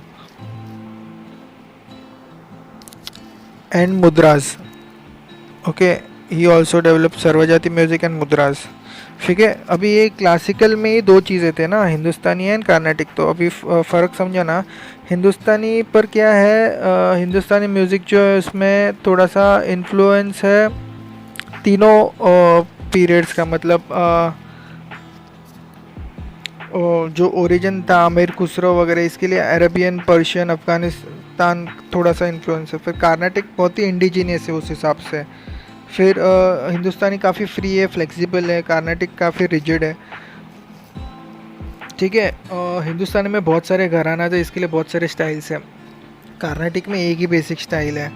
हिंदुस्तानी में काफ़ी musical है, music instruments है sorry. And Carnatic में बहुत ज़्यादा vocal है। हिंदुस्तानी में 6 ही रागाज है इम्पोर्टेंट, एंड फिर कार्नेटिक में 72 रागाज है। ठीक है, हिंदुस्तानी म्यूज़िक जो है it is based to the time, Carnatic music is not based to the time. ठीक है, हिंदुस्तानी म्यूज़िक में कौन से इंपॉर्टेंट इंस्ट्रूमेंट्स है, तबला, सितार, संतूर। और कार्नेटिक म्यूज़िक में वीणा, मैंडलिन, मृदगम। और जो कॉमन है दोनों में वो है फ्लूट एंड वायलिन।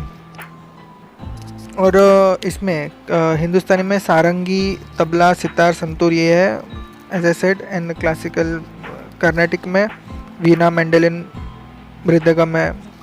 तो ये बेसिक इंस्ट्रूमेंट्स हो गया।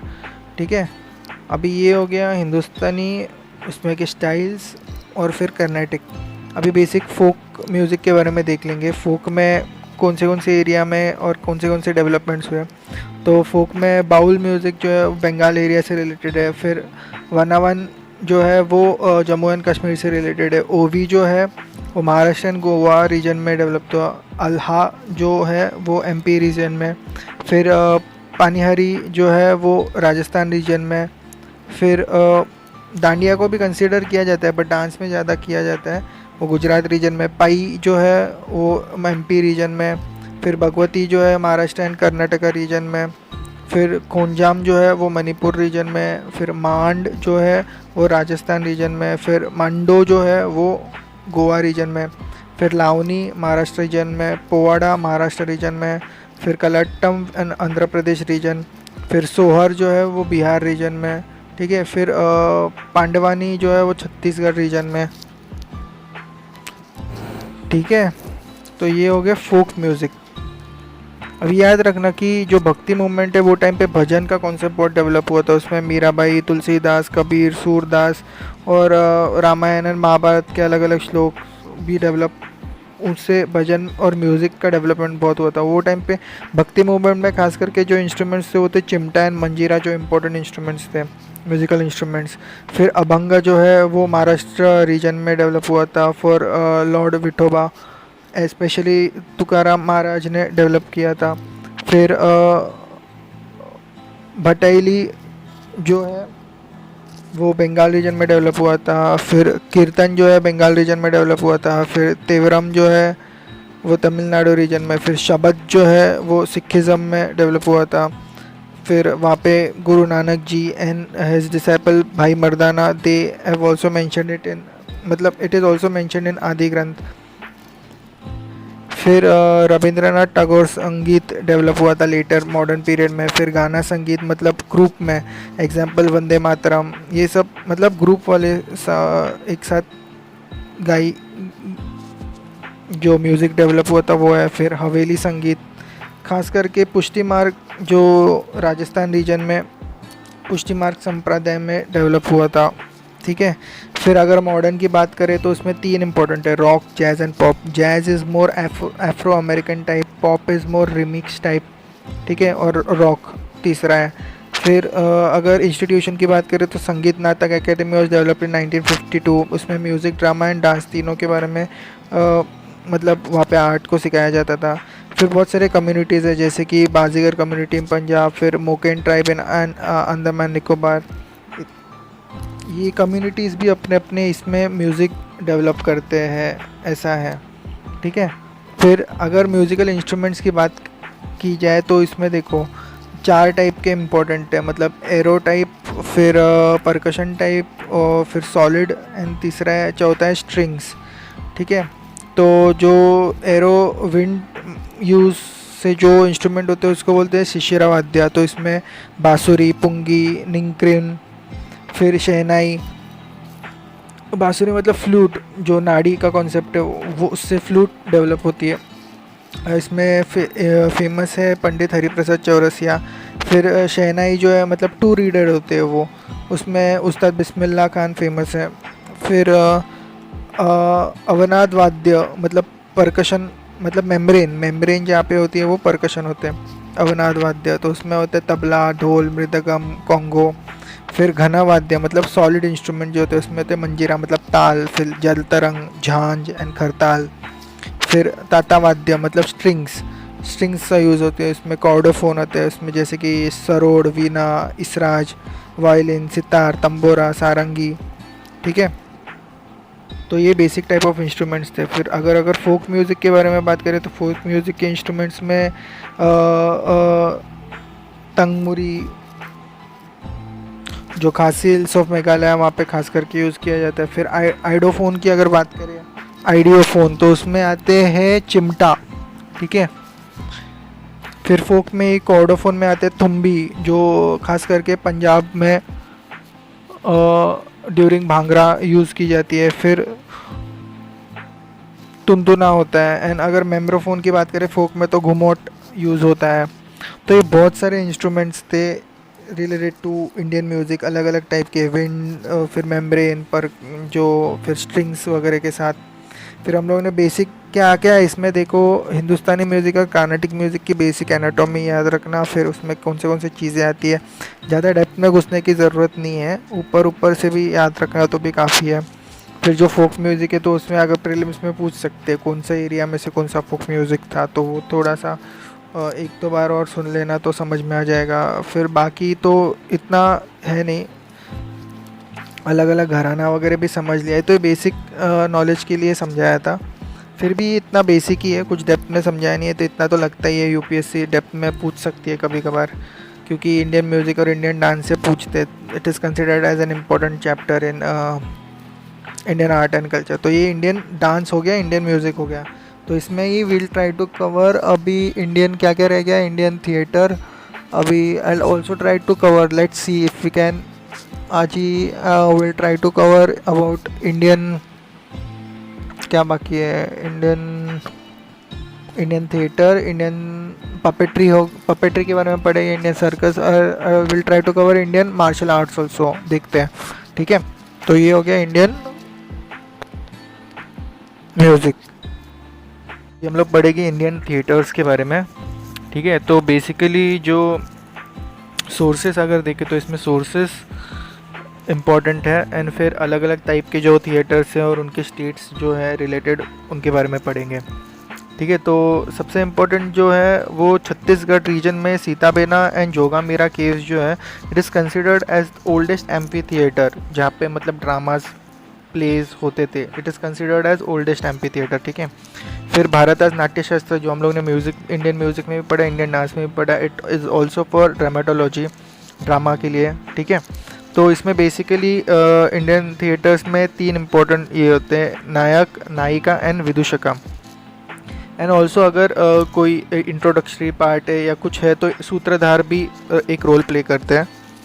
अभी अगर ब्रॉडली देखा जाए तो 2 बेसिक टाइप है, एक है नाट्यधर्मी, मतलब जो सिंबॉलिक टाइप ऑफ ड्रामाज होते हैं, और दूसरा है लोकधर्मी, मतलब जो रिचुअल या फिर डेली लाइफ को डिपिक्ट करने वाले जो ड्रामाज होते हैं वो है लोकधर्मी। ठीक है, फिर ड्रामा को बहुत सारे नाम से जाना जाता है, जैसे कि रूपका, दृश्य काव्य, प्रेक्ष काव्य, तो ये संस्कृत लैंग्वेज में ड्रामा को बोला जाता है। फिर अगर अभी बुक्स के बारे में बात करें तो ड्रामास के रेफरेंस हम लोग को इन बुक से मिलते हैं, जैसे कि सारीपुत्र प्रकरण बाय अश्वघोषा, फिर शूद्रका हैड रिटन मिर्चकटिका, फिर ऑब्वियसली सबसे ग्रेटेस्ट राइटर में भी consider Kalidas, he had written Shakuntalam, Malavika Agnimitram and Vikram Urvashi, तो ये सारे ड्रामास थे। फिर Bhavabhuti had written Uttarama Charitram and Mahavira Charitram. Then जो हम लोग ने एंशंट इंडिया में भी पढ़ा, विशाखा दत्ता हैड रिटन मुद्रा राक्षसा। फिर जो हर्षवर्धन किंग थे, हैड रिटन रत्नावली। फिर अभी ये तो एग्जाम्पल हो गया। अभी जो बहुत सारे जो रिलीजियस टेक्स्ट थे उनसे भी जो स्टोरीज जो है ड्रामास की, उनसे इंस्पिरेशन होती है, जैसे कि श्रुतिज में आते हैं आरण्यक, ब्राह्मणस, उपनिषद, संहिताज, एंड श्रुतिज में आते सूत्रास, पुराणास,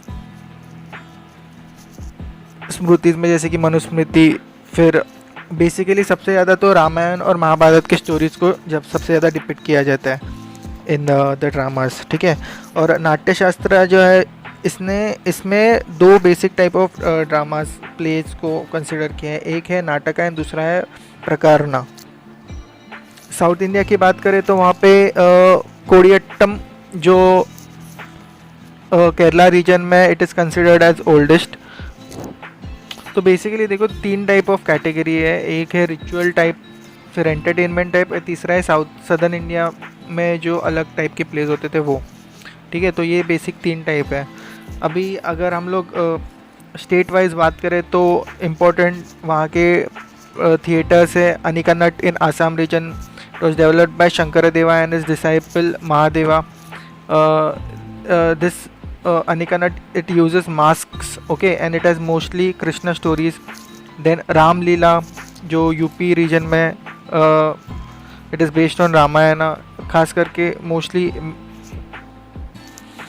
नॉर्दर्न रीजन में इट वाज डेवलप्ड। ये रामलीला का कॉन्सेप्ट वहाँ पे बहुत सारे जगह पर प्लेस होते हैं, ऑलमोस्ट दशहरा के टाइम पे वगैरह हर जगह पे। फिर रासलीला जो कृष्ण और राधा की स्टोरीज़ है, वो स्पेसिफिकली गुजरात रीजन में ज़्यादा डेवलप हुआ था। फिर भूता वो कर्नाटका रीजन में डेवलप हुआ था। फिर Ramman in Uttarakhand region, Garhwal region Uttarakhand का, and it is considered as intangible UNESCO's, it is under the list of UNESCO's representative list of intangible culture. फिर भवाई जो गुजरात रीजन में है, फिर गोरदा इन गुजरात रीजन, फिर दसकाथिया इन उड़ीसा रीजन, फिर जत्रा इन वेस्ट बंगाल रीजन, फिर Karila which is an open theatre in Himachal Pradesh region, फिर माच in Malwa MP region, फिर नौटंकी in it is also mentioned in Abul फैजल्स Ain Akbari, specially northern India region में इस प्ले को प्ले किया जाता है। फिर ओजापल्ली इन आसाम रीजन, फिर पुवाड़ा इन महाराष्ट्र रीजन, फिर तमाशा इन महाराष्ट्र रीजन, फिर Swang in Punjab region and Haryana region, फिर विल्लुपट्टू इन जिसमें बो टाइप इंस्ट्रूमेंट्स यूज़ किए जाते हैं, स्पेशली रामायण रिलेटेड है, in Deccan and southern region. फिर Bhand Pathar in Jammu and Kashmir region, फिर Bhaona in Assam region, specially Majuli island जो है वहाँ पे। फिर दशावतार इन कोंकण रीजन, फिर नकल और Bhand in Punjab region, it is specially mimicry type play. फिर यक्षागना इन कर्नाटका रीजन, फिर थय्यम इन केरला रीजन, फिर कृष्णट्टम इन केरला रीजन, फिर कुरुवंजी इन तमिलनाडु रीजन। ठीक है, अभी इतने सारे ये थोड़े से प्रीलिम्स के ओरिएंटेशन के लिए ये इन्फॉर्मेशन था, इतना डेप्थ में मेंस में तो बिल्कुल नहीं पूछा जाएगा। अभी ये प्रीलिम्स ओरिएंटेड में बस स्टेट, कौन से स्टेट से रिलेटेड कौन सा टाइप ऑफ ड्रामा या थिएटर या प्ले जो है उसमें क्वेश्चन आ सकता है, इसके लिए था। अभी देखो, जो अबाउट इन 1876 जब ये plays were used to create political awareness, तो ब्रिटिश इंडिया ने क्या किया था, ड्रामेटिक परफॉर्मेंसेस एक्ट 1876 को पास किया था, जिसकी वजह से बहुत सारे प्लेस को बैन कर दिया था। इससे पॉलिटिकल अवेयरनेस बढ़े, लोगों का ऐसा फियर हो रहा था ब्रिटिश को इसके लिए। ठीक है, अभी मॉडर्न टाइम की बात करें तो रविंद्रनाथ टैगोर उन्होंने बहुत सारे प्लेस लिखे थे, तो उनका फर्स्ट प्ले जो था, it was written at when he was at age 20, it was called as Valmiki Pratibha, and he also wrote Chitrangada which is another play. फिर संगीत नाटक एकेडमी का डेवलपमेंट हुआ है 1952, फिर उसमें से national school of drama develop हुआ। ठीक है, अभी Rabindranath Tagore had also written post office play and Rokto Korobi play. And फिर अगर और फ्रीडम स्ट्रगल के टाइम पे अगर देखा जाए तो Dinabandhu Mitra had written Nil Darpan play which was related to indigo planters. ठीक है, तो ये सारे प्लेस थे जो एंशियंट पीरियड से, नॉट रियली एंशियंट पीरियड से, but medieval period and modern period में डेवलप हुए, और आज भी अभी as I said National school of Drama, Sangeet Natak academy, और जो प्लेस का इतना बड़ा कल्चर है, कुछ जगहों पर मूवीज़ की वजह से वो कल्चर थोड़ा सा कम हो गया है, but still it is performed as an art, it is still a very strong art, जिसमें से बहुत सारा एक्सप्रेशन होता है अबाउट आइडियाज़ एंड कल्चर। ठीक है, तो ये था basic ideas about Indian theatre. ठीक है, अभी पढ़ेंगे हम लोग अबाउट इंडियन मार्शल आर्ट्स। अभी मार्शल आर्ट्स में देखो, मार्शल आर्ट्स ना क्या था कि ब्रिटिश के टाइम पे भी बहुत जगह पे ऐसा देखा गया था कि ब्रिटिश ने बहुत सारे मार्शल आर्ट्स को बैन किया था, क्योंकि क्या होता था, लोग मार्शल आर्ट सीखते थे एंड ब्रिटिश के against they used to fight, तो इसके लिए ब्रिटिश को ये फियर था, इसीलिए बहुत सारे मार्शल आर्ट्स को बैन किया था। उसमें थे कलरीपयट्ट, फिर सिलाभम एंड थांगता, इनको बैन किया था ब्रिटिश ने। ठीक है, तो इसमें पहला important martial art is Kalaripayattu, it is from Kerala, ठीक है, केरला रीजन से. And it is considered that it was developed by sage Parashurama. And then there are many, it uses both armed and unarmed combat methods, ठीक है. Even there are various females who are famous in this. Example is उन्नियरचा. उसमें जो instrument है, इसमें सबसे important footwork है. And फिर instruments अगर देखे जाए तो उसमें ओट्टा मीन्स एस शेप स्टिक.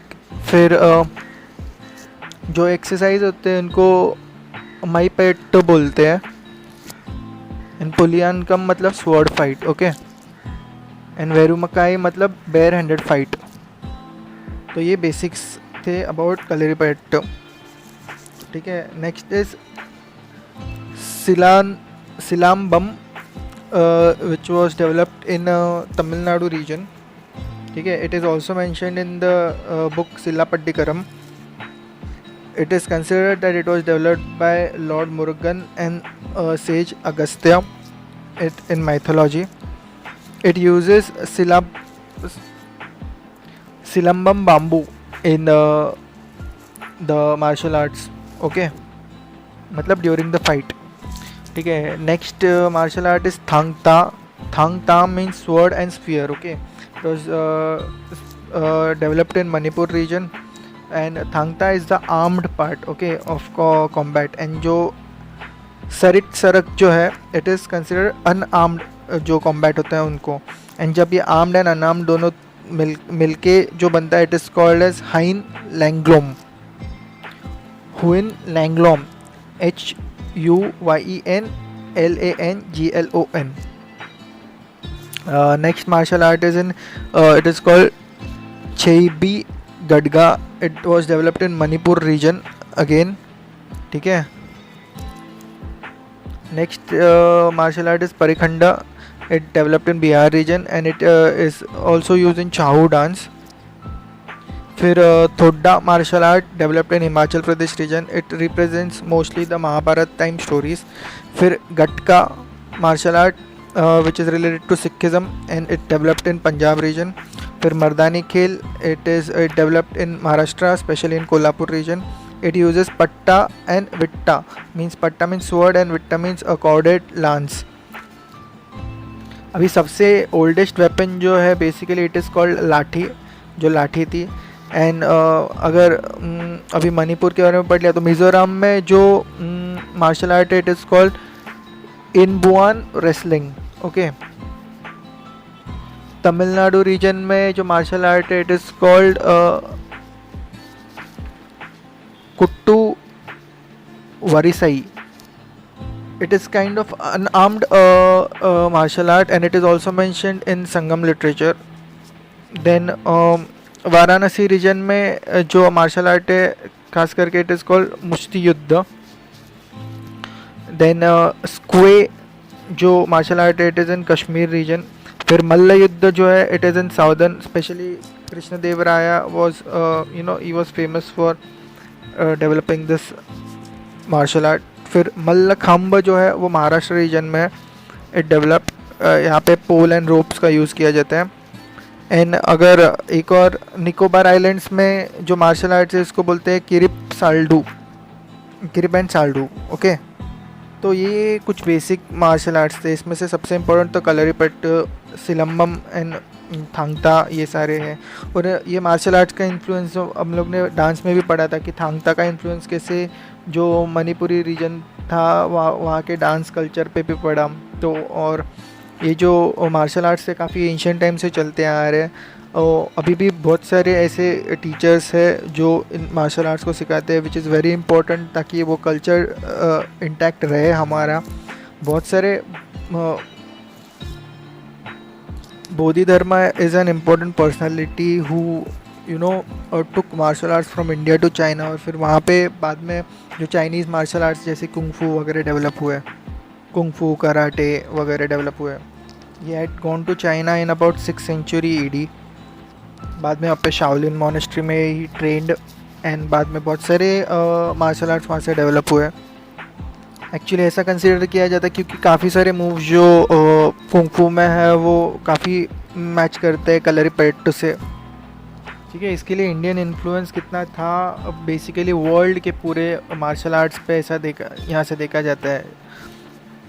ठीक है, तो ये था मार्शल आर्ट्स। अब नेक्स्ट पढ़ेंगे about Indian puppetry. Indian puppetry के बारे में बात करते हुए अभी हम लोग थोड़ा जो टाइप ऑफ पपेट्रीज़ है और कुछ स्पेशल पपेट्रीज जो कौन से एरिया में कौन से स्टेट में पाई जाती है वो देख लेंगे बस ऊपर से। ठीक है, अभी अगर सोर्सेज की बात करें तो बहुत पुराने टाइम से, जैसे कि एक्सकवेशन जो हुआ था हड़प्पा एंड मोहनजोदारो में, वहाँ पे भी कुछ ऐसे फिगर्स मिले थे जिनमें सॉकेट्स थे, अटैच्ड फिगर्स थे, जहाँ से मतलब वहाँ से ऐसा आइडिया मिलता है कि सॉकेट्स थे, इसके लिए वहाँ पे भी शायद पपेट्री का थोड़ा सा इन्फ्लुएंस होगा। एंड ओल्डेस्ट रिटर्न रेफरेंस जो है पपेट्री के रिलेटेड वो है शिलापद्दिकरम। ठीक है, अगर माइथोलॉजी वाइज देखें तो बेसिकली हिंदू फिलोसफी में ऐसा देखा गया है कि the God is described as the puppeteer, मतलब he is controlling the universe with basically 3 strings, सत्य राज तम। ठीक है, ये 3 स्ट्रिंग्स से इज़ कंट्रोलिंग द यूनिवर्स, जैसा माइथोलॉजिकल रेफरेंस है। बेसिकली वेरियस जो इंडियन ट्रीटाइज है उसमें ऐसा देखा गया है कि जो सूत्रधार है या फिर जो ड्रामा जो लिखे गए हैं उसमें जो सूत्रधार है, it is considered that he is holding the strings and according to सूत्रधार the actors are playing the roles. ठीक है, अभी डिक्लाइन हुआ है पपेट्री में आज के पीरियड में 21st सेंचुरी में, खास करके because there is lack of a devoted audience and जो फाइनेंशियल सिक्योरिटी प्रॉब्लम्स है, और बाद में एंटरटेनमेंट जो इतनी बढ़ गई है, यूट्यूब, टीवी, ये सब की वजह से पपेट्री की तरफ इतना मतलब लोगों का रुझान नहीं है। तो अगर बेसिक इसके लिए कुछ काम किया जाना चाहिए in order to preserve cultural heritage. अभी देखे जाए तो पपेट्री में 2-3 इम्पॉर्टेंट टाइप्स है। द स्ट्रिंग पपेट्री है, शैडो पपेट्री है, ग्लव पपेट्री है एंड रॉड पपेट्री है। तो इसमें स्ट्रिंग पपेट्री में क्या क्या आता है? स्ट्रिंग में देखो बेसिकली वुड मटेरियल यूज़ होता है, ऑयल कलर्स यूज़ होते हैं। ठीक है, जो स्मॉल होल्स होते हैं फिगर्स में, specially in hands, head and back of the body, वहाँ से जो फिंगर्स थे वहाँ से ये स्ट्रिंग्स कंट्रोल करती है पपेट्स को। ठीक है, तो इसमें एग्जांपल क्या आता है? कठपुतली, जो राजस्थान रीजन में पपेट्री टाइप ऑफ पपेट्री है कठपुतली, वो राजस्थान रीजन में डेवलप्ड हुआ था। कट मतलब कठपुतली में का कट मतलब वुड एंड पुतली मतलब डॉल। ठीक है, इट इज़ ऑल्सो कठपुतली में ये जो पपेट्री का performance it is accompanied by folk music and ऐसा देखा गया है कि कठपुतली में there is absence of legs. ठीक है, फिर नेक्स्ट इज कुंदेही। ठीक है, it is also under string puppets, ये उड़ीसा रीजन में डेवलप हुआ था। इसमें थोड़े ज़्यादा जॉइंट्स होते हैं एज़ कम्पेयर टू कठपुतली। ठीक है, तो Kundhei puppetry in Odisha region. Next is Gombeyatta puppetry, it is related to Karnataka region, खास करके यक्षगान थिएटर्स जो हम लोगों ने पढ़ा था उसमें उससे रिलेटेड यूज़ होता है ये पपेट्री का। ठीक है, और इसमें there are more than 1 puppeteers for the various characters of puppets. ठीक है, तो ये 3 हो गए अंडर स्ट्रिंग पपेट्री एंड और एक है it is called as Bommalattam puppetry, this is in Tamil Nadu region. ठीक है, अभी नेक्स्ट टाइप ऑफ पपेट्री है शैडो पपेट्री। इसमें क्या होता है? फ्लैट फिगर्स होते हैं, वाइट स्क्रीन होती है जिस पर शैडो गिरती है और उससे पपेट्री को दिखाया जाता है। तो इसमें टाइप्स में आता है टोगालू गुम्बाइट्टा जो कर्नाटका रीजन में है, फिर रावण छाया जो उड़ीसा रीजन में, ये काफ़ी फेमस पपेट्री है इन शैडो पपेट्री के अंदर। ठीक है, इसमें देखो इसमें क्या है कि इसमें जॉइंट्स नहीं होते, बट एक जगह से वो शैडो गिरती है वाइट बैकग्राउंड पे और वहाँ से वो पपेट्री दिखाई जाती है। ठीक है, एनिमल्स वगैरह भी यूज़ होते हैं इस पपेट्री के अंदर। फिर next is Tholu Bommalata puppetry, ये आंध्र प्रदेश रीजन में डेवलप हुई थी। It is accompanied by classical music and devotional mythological tales वगैरह। ठीक है, फिर शैडो पपेट्री हो गई, स्ट्रिंग पपेट्री हो गई, अभी ग्लव्स पपेट्री। ठीक है, it is also glove puppetry is also called as hand puppetry. इसमें क्या है? Manipulation with the index finger बहुत ज़्यादा होता है, then thumb and middle finger, ये 3 फिंगर से ही बहुत ज़्यादा यूज़ होता है, ठीक है। फिर इसमें कौन से पपेट्रीज आते हैं, इसमें आते हैं पावाकुट्टू पपेट्री जो केरला रीजन में डेवलप हुई थी, it is influence by Kathakali dance. फिर next type is rod puppetry, ये देखा गया कि ईस्टर्न इंडिया पार्ट में बहुत ज़्यादा डेवलप हुई थी। इसमें एक एग्जांपल है यमुपुरी पपेट्री इन बिहार रीजन, ठीक है। फिर पटुल नाच इन बंगाल उड़ीसा रीजन, इसमें बेसिकली रॉड को अटैच किया जाता है वेस्ट से एंड वहाँ पे म्यूज़िक भी यूज़ किया जाता है in order to enhance the performance, ठीक है। तो ये बेसिक्स था ऊपर से मेन टाइप्स ऑफ पपेट्री और वो कौन से स्टेट्स में पाए जाते हैं। तो ये हो गया इंडियन पपेट्री। अभी इसके बाद पढ़ेंगे अबाउट इंडियन सर्कस, ठीक है। तो इंडियन सर्कस जो है डेवलप्ड इन अबाउट 1880s। वहाँ पे जो फर्स्ट मॉडर्न सर्कस हुआ था इट वाज उसके फाउंडर थे विष्णुपंत चात्रे, ठीक है। एंड इम्पोर्टेंट फिगर, सबसे important figure in Indian circus was Keeleri Kunhikannan, okay. He related martial arts and gymnastic also with the circus, and फिर सर्कस काफ़ी डेवलप हुआ एंड ये केरला रीजन में डेवलप हुआ, इसके लिए केरला की became to be known as cradle of the Indian circus. Even government of Kerala ने सर्कस एकेडमी भी डेवलप की थी है।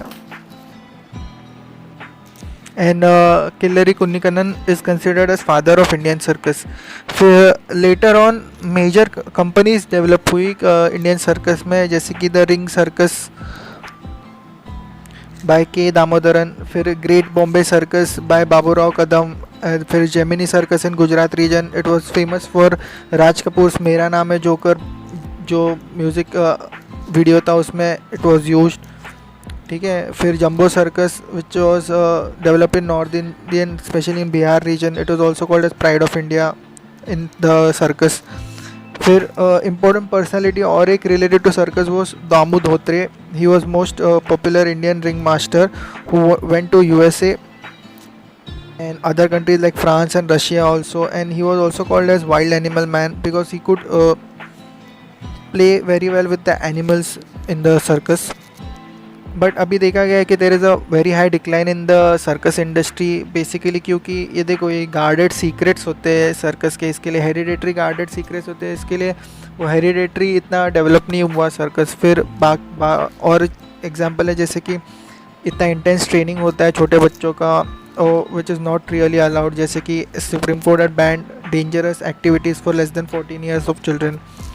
फिर there is ban on use of wild animals, तो इसकी वजह से सर्कस का बहुत ज़्यादा डिक्लाइन हो गया। और वैसे भी अभी एंटरटेनमेंट यूट्यूब वगैरह पे इतना सब कुछ मिल जाता है, इसके लिए डिक्लाइन हो गया। तो प्रेजेंटली जो सर्कस है it is under ministry of sports, okay, it is not under, अभी सर्कस सुन के you will feel that it is under ministry of culture, but no, it is under ministry of sports. तो ये था basics about Indian circus. अभी थोड़ा world heritage site UNESCO के उसके बारे में पढ़ लेंगे and then will try to end this lecture, क्योंकि बहुत बड़ा हो गया अभी लेक्चर ये। इसमें पहले पढ़ेंगे about UNESCO list of intangible cultural heritage, ठीक है। तो ये बेसिकली मॉन्यूमेंट्स वगैरह नहीं होते, but it is a collection of traditions और लिविंग एक्सप्रेशंस, ओके। तो इसमें ओरल एक्सप्रेशंस आते हैं जैसे कि परफॉर्मिंग आर्ट्स, फिर सोशल प्रैक्टिसेस आती है, रिचुअल्स आते हैं, फेस्टिव इवेंट्स आते हैं, स्किल्स आते हैं, कम्युनिटी प्रैक्टिस आती है, सारे यूनेस्को के list of intangible cultural heritage के under you can consider, okay. तो इट बेसिकली इसमें दो टाइप ऑफ लिस्ट होती है, एक है intangible cultural heritage of humanity and दूसरी है the list of cultures which require urgent safeguarding, ठीक है, जो मतलब एंडेंजर्ड है। तो ये दो लिस्ट होती है। तो अभी इसमें UNESCO list of cultural intangible cultural heritage में कौन से आते हैं इंडिया से, उसमें है कोडियट्टम जो एक संस्कृत थिएटर है by Chakyar community in Kerala में है, ठीक है। इसका परफॉर्मेंस जो होता है it last for about 6 to 20 days। Next is Ramlila, ये अबाउट 2008 में it was brought under this list. ये Ramlila it is specially in UP region it develop.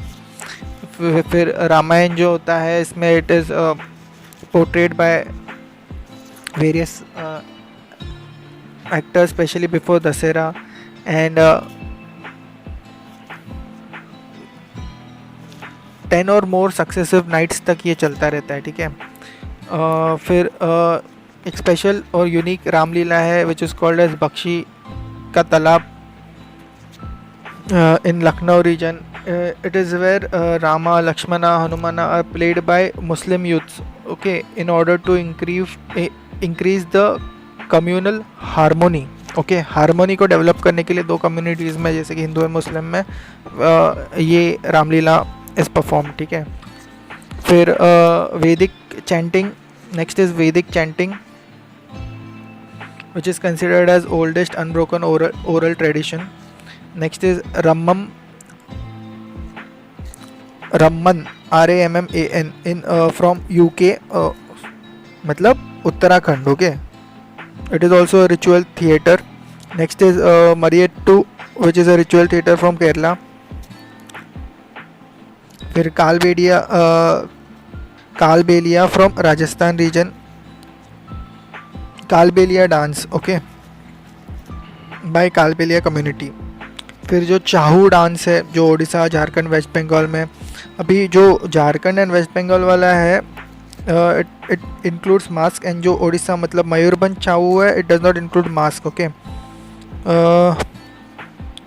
Waste Bengal का इज पुरुलिया चाहू एंड सराईकेला चाहू इज रिलेटेड टू झारखंड, ठीक है। Next is Buddhist chanting of Ladakh region, and then Sankirtan of Manipur region of Vaishnavite community. फिर traditional brass and copper craft of Punjab region. फिर Nowruz which is New Year of Parsis or of the Zoroastrian religion, and then yoga was also included in 2016, and finally अभी Kumbh Mela was also added to the list, ठीक है। तो ये concept था about the intangible cultural heritages of India under UNESCO list. अभी हम लोग पढ़ेंगे next is world heritage site के बारे में पढ़ेंगे इन इंडिया। अभी जो यूनेस्को की वर्ल्ड हेरिटेज साइट है इसमें दो क्राइटेरियाज होते हैं, दो टाइप के साइट्स होते हैं, एक होते हैं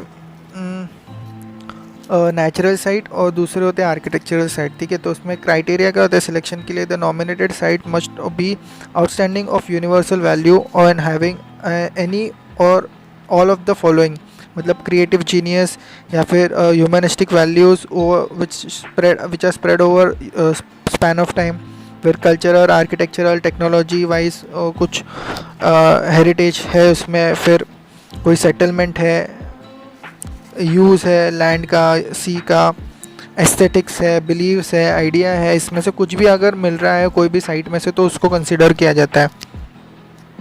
मतलब दो साइट्स थे, एक था कल्चरल साइट्स एंड दूसरा नेचुरल साइट्स है ना, ठीक है। तो कल्चरल साइट्स में ये सब था, कोई भी इसमें से चीज़ हो, artistic believe, even literary work वगैरह जहाँ से भी मिल सकता है उसको कल्चरल साइट घोषित किया जा सकता है, ठीक है। फिर नेचुरल साइट के लिए क्या क्राइटेरिया इसमें, नेचुरल फिनोमेना कोई तो होना चाहिए जैसे कि ब्यूटी और एस्थेटिक होने चाहिए, या फिर major stages of earth, history of geological process और जियोमॉर्फोलॉजिकल प्रोसेस, इकोलॉजिकल या फिर biological process, biodiversity, natural habitat, इसमें से कुछ भी होगा तो it can be considered for natural site under UNESCO's world heritage sites, ठीक है। अभी लीगल इम्पोर्टेंस क्या है इसका कि देखो अगर कोई साइट को अगर ऐसा घोषित किया जाता है कि वो वर्ल्ड हेरिटेज साइट है by UNESCO, then prima facie उसको ऐसा एविडेंस मिल जाता है कि this site is culturally sensitive and warrants legal protection. And even जो Geneva convention along with Hague Convention for Protection of Cultural Property in an event of armed conflict and international law, मतलब Geneva convention के अंदर law of war से related culturally sensitive एक area को consider किया जाता है, और Hague convention it is related to protection of cultural property in event of armed conflict and international law, ठीक है। अभी जिनेवा कन्वेंशन के अंडर ही आर्टिकल 53 जो है उसमें it talks about protection of cultural objects and places of worship, ठीक है। तो अगर प्रोटेक्शन रिलेटेड टू कल्चर जो साइट्स आए तो दो कन्वेंशन याद रखना, Geneva convention and Hague convention.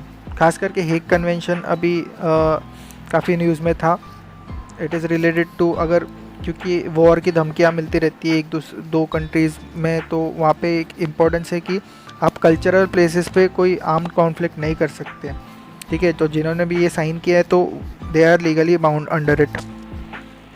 तो कल्चरल साइट्स में बहुत सारे साइट्स रहते हैं। देखो अभी इतना सारा याद रखने की ज़रूरत नहीं है, जस्ट लिस्ट देम डाउन, पर इंपॉर्टेंट याद रखो। जो फर्स्ट टाइम जब साइट्स ऐड होने लग गई थी दैट वाज इन 1983, तो उसमें अजंता केव्स, एलोरा केव्स ये महाराष्ट्र में, फिर ताजमहल उत्तर प्रदेश, आगरा फोर्ट उत्तर प्रदेश में, ये कंसिडर किए थे। फिर 1984 में सन टेम्पल जो कोणार्क का है वहाँ पे उड़ीसा में, वो कंसिडर किया था। फिर ग्रुप ऑफ मॉन्यूमेंट्स इन महाबलीपुरम, जिसमें महाबलीपुरम में कौन से आते हैं, हम लोग ने आर्ट एंड कल्चर में आर्किटेक्चर में पढ़ लिया था ना, पंचरत्ता, शोर टेम्पल, अर्जुनास पीनन्स, और जिसको डिसेंट ऑफ गंजीस भी बोलते हैं। फिर जो केव टेम्पल्स हैं वहाँ पे, तो ये सारा तमिलनाडु रीजन में इट इज़ कंसिडर्ड। फिर 1986 में चर्चेस गोवा के थे ऑफ कोवेनेंट्स जो थे वो, मतलब गोवा के चर्चेस बेसिकली। फिर खजुराहो ग्रुप ऑफ मॉन्यूमेंट्स जो मध्य प्रदेश में है, जहाँ पे हिंदू एंड जैन टेम्पल्स, जिसमें Kandariya Mahadeva temple, Vaishnava temple, Lakshmana temple, Chausath Yogini temple etcetera जो हिंदू ओरिजिन के, and Parshvanatha temple, Adinatha and Shantinatha temple which are related to Jain origin, ये इनको भी under world heritage site consider किया गया था। फिर फतेहपुर सिकरी इन उत्तर प्रदेश को कंसिडर किया जाता। फिर हम्पी रीजन में आते हैं। हम्पी रीजन में जो ग्रुप ऑफ मॉन्यूमेंट्स थे हम्पी मतलब कर्नाटका रीजन में, जैसे कि Krishna temple complex, Narasimha Ganesha, Hemakuta group of temples, Achyuta Deva temple complex, Vitthala temple complex, Pattabhirama temple complex, lotus Mahal complex, तो ये सारे जो हम्पी के मॉन्यूमेंट्स थे वो भी कंसिडर किए गए थे। फिर 1987 में एलिफेंटा केव्स जो रह गए थे महाराष्ट्र में, उनको कंसिडर किया था। फिर पडक्कल जो एरिया है वहाँ पे जो ग्रुप ऑफ मॉन्यूमेंट्स थे, पडक्कल मतलब कर्नाटका रीजन में ही, जो 9 हिंदू टेम्पल्स थे and 1 Jain temple which includes the Virupaksha temple and Papanatha temple, ठीक है।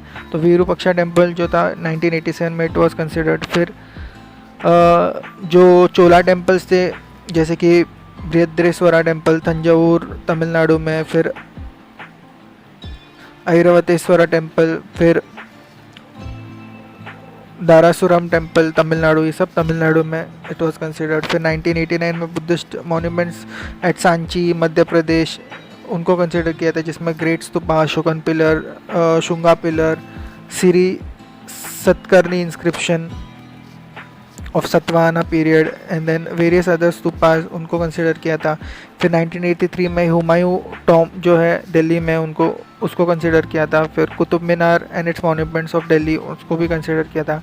1999 में दार्जिलिंग हिमालयन रेलवे जो वेस्ट बंगाल में है, it is under mountain railway of India, उनको कंसिडर किया था। फिर 2002 में महाबोधि टेम्पल कॉम्प्लेक्स बोध गया बिहार को कंसिडर किया था। फिर 2003 में rock shelters of Bhimbetka Madhya Pradesh को कंसिडर किया था। फिर 2004 में छत्रपति शिवाजी महाराज टर्मिनस, जिसको पहले विक्टोरिया टर्मिनस बोलते थे बट बाद में छत्रपति शिवाजी महाराज टर्मिनस बोलते हैं।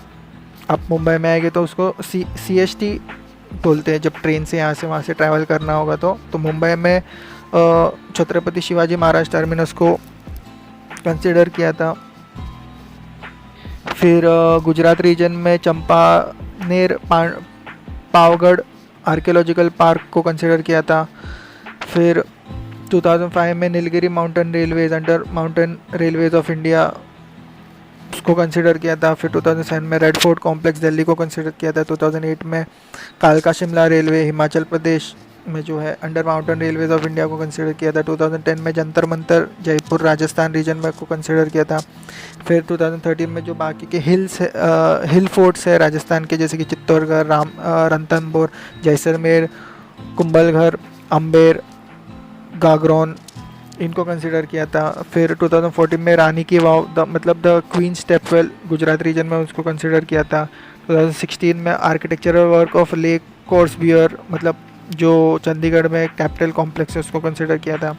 फिर archaeological site of Nalanda Mahavira मतलब नालंदा यूनिवर्सिटी बिहार में, उसको कंसिडर किया था। 2017 में हिस्टोरिक सिटी ऑफ अहमदाबाद को कंसिडर किया था।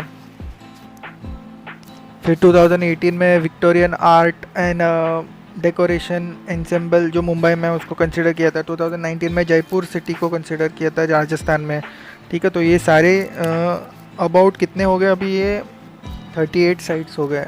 ठीक है। तो इतने हैं कल्चरल साइट्स में। अभी इतने सबको याद रखने की ज़रूरत नहीं जितना, पर कैसा होता है प्रीलिम्स में शायद पूछ सकते कौन सी साइट कौन से एरिया से, इसके लिए सारे के सारे साइट्स के नाम बता दिए। तो ये कल्चरल साइट्स है। अगर नेचुरल साइट्स की बात करें तो इसमें आते Manas wildlife sanctuary Assam in 1985, फिर Kaziranga national park Assam in 1985, okay, फिर Keoladeo national park in Bharatpur Rajasthan in 1985, फिर Sundarban national park in West Bengal in 1987, फिर Nanda Devi national park in 1988 and valley of flowers national park in Uttarakhand in 2005, ये दोनों को कंसिडर किया था। फिर वेस्टर्न घाट्स को कंसिडर किया था 2012 में, जिसमें उसके सब क्लस्टर जैसे कि अगस्त्यमलाई, पेरियार, अन्नमलाई, नीलगिरी, तलकावेरी, कुंदेरमुख, सह्याद्री को सबको कंसिडर किया था। फिर great Himalayan national park Himachal Pradesh in 2014, फिर Kanchenjunga national park in Sikkim in 2016। अभी एक नोट याद रखना कि कांचनजंगा नेशनल पार्क जो है ना, is also considered under mixed category, ठीक है। मिक्स्ड कैटेगरी में एक ही कंसिडर किया जाता है, वो है ये वाला पार्क सिक्किम का Kanchenjunga national park. Actually spelling जो अगर लिखना पड़े तो स्पेलिंग अलग है, प्रोनाउंसिएशन अलग है। इसके लिए इंग्लिश में स्पेलिंग ऐसी है KHANGCHENDZONGA। तो ये सारे हो गए वर्ल्ड हेरिटेज साइट्स। अभी ये वर्ल्ड हेरिटेज साइट का इम्पोर्टेंस क्या है, मतलब ये क्यों मिलना चाहिए? देखो, इससे क्या होता है, टूरिज़्म बढ़ता है, इकोनॉमिक बेनिफिट्स आते हैं इसकी वजह से, फिर अटेंशन प्रिजर्वेशन की तरफ बढ़ता है, फिर यूनेस्को के फंड्स मिलते हैं, यूनाइटेड नेशन सिस्टम से बहुत ही प्रेस्टीज एंड सपोर्ट मिलता है, ग्लोबल प्रोजेक्ट्स होते हैं तो उसमें बहुत मतलब नाम आगे आता है, फिर पार्टनरशिप होती है प्राइवेट सेक्टर NGOs में कंजर्वेशन के लिए, और फिर जेनेवा कन्वेंशन, हेग कन्वेंशन के under they are also considered. तो इम्पोर्टेंस, स्ट्रेटेजिक इंपॉर्टेंस बढ़ते जाता है वो एरिया का, ठीक है। तो ये लेक्चर अभी काफ़ी बड़ा हो गया, विल स्टॉप इट हियर। ये एज़ कम्पेयर टू बाकी सारे लेक्चर्स में इसमें ये काफ़ी फास्ट कवर किया है, क्योंकि ये इतने रेगुलरली आस्क्ड क्वेश्चन नहीं है जो आर्किटेक्चर या फिर पेंटिंग, बुद्धिज़्म, जैनिज़्म में बहुत ज़्यादा अच्छे से पढ़ना, क्योंकि वहाँ के हर चीज़ से क्वेश्चन पूछा जा सकता है। यहाँ पे कैसे है, यहाँ पे थोड़ा सा प्रीलियम वाइज थोड़ा सा पूछ सकते हैं, और बाकी मेंस में थोड़ा ऊपर ऊपर से बेसिक ही समझ लेना है, ठीक है। तो अभी ये लेक्चर यहाँ पे रोकते हैं।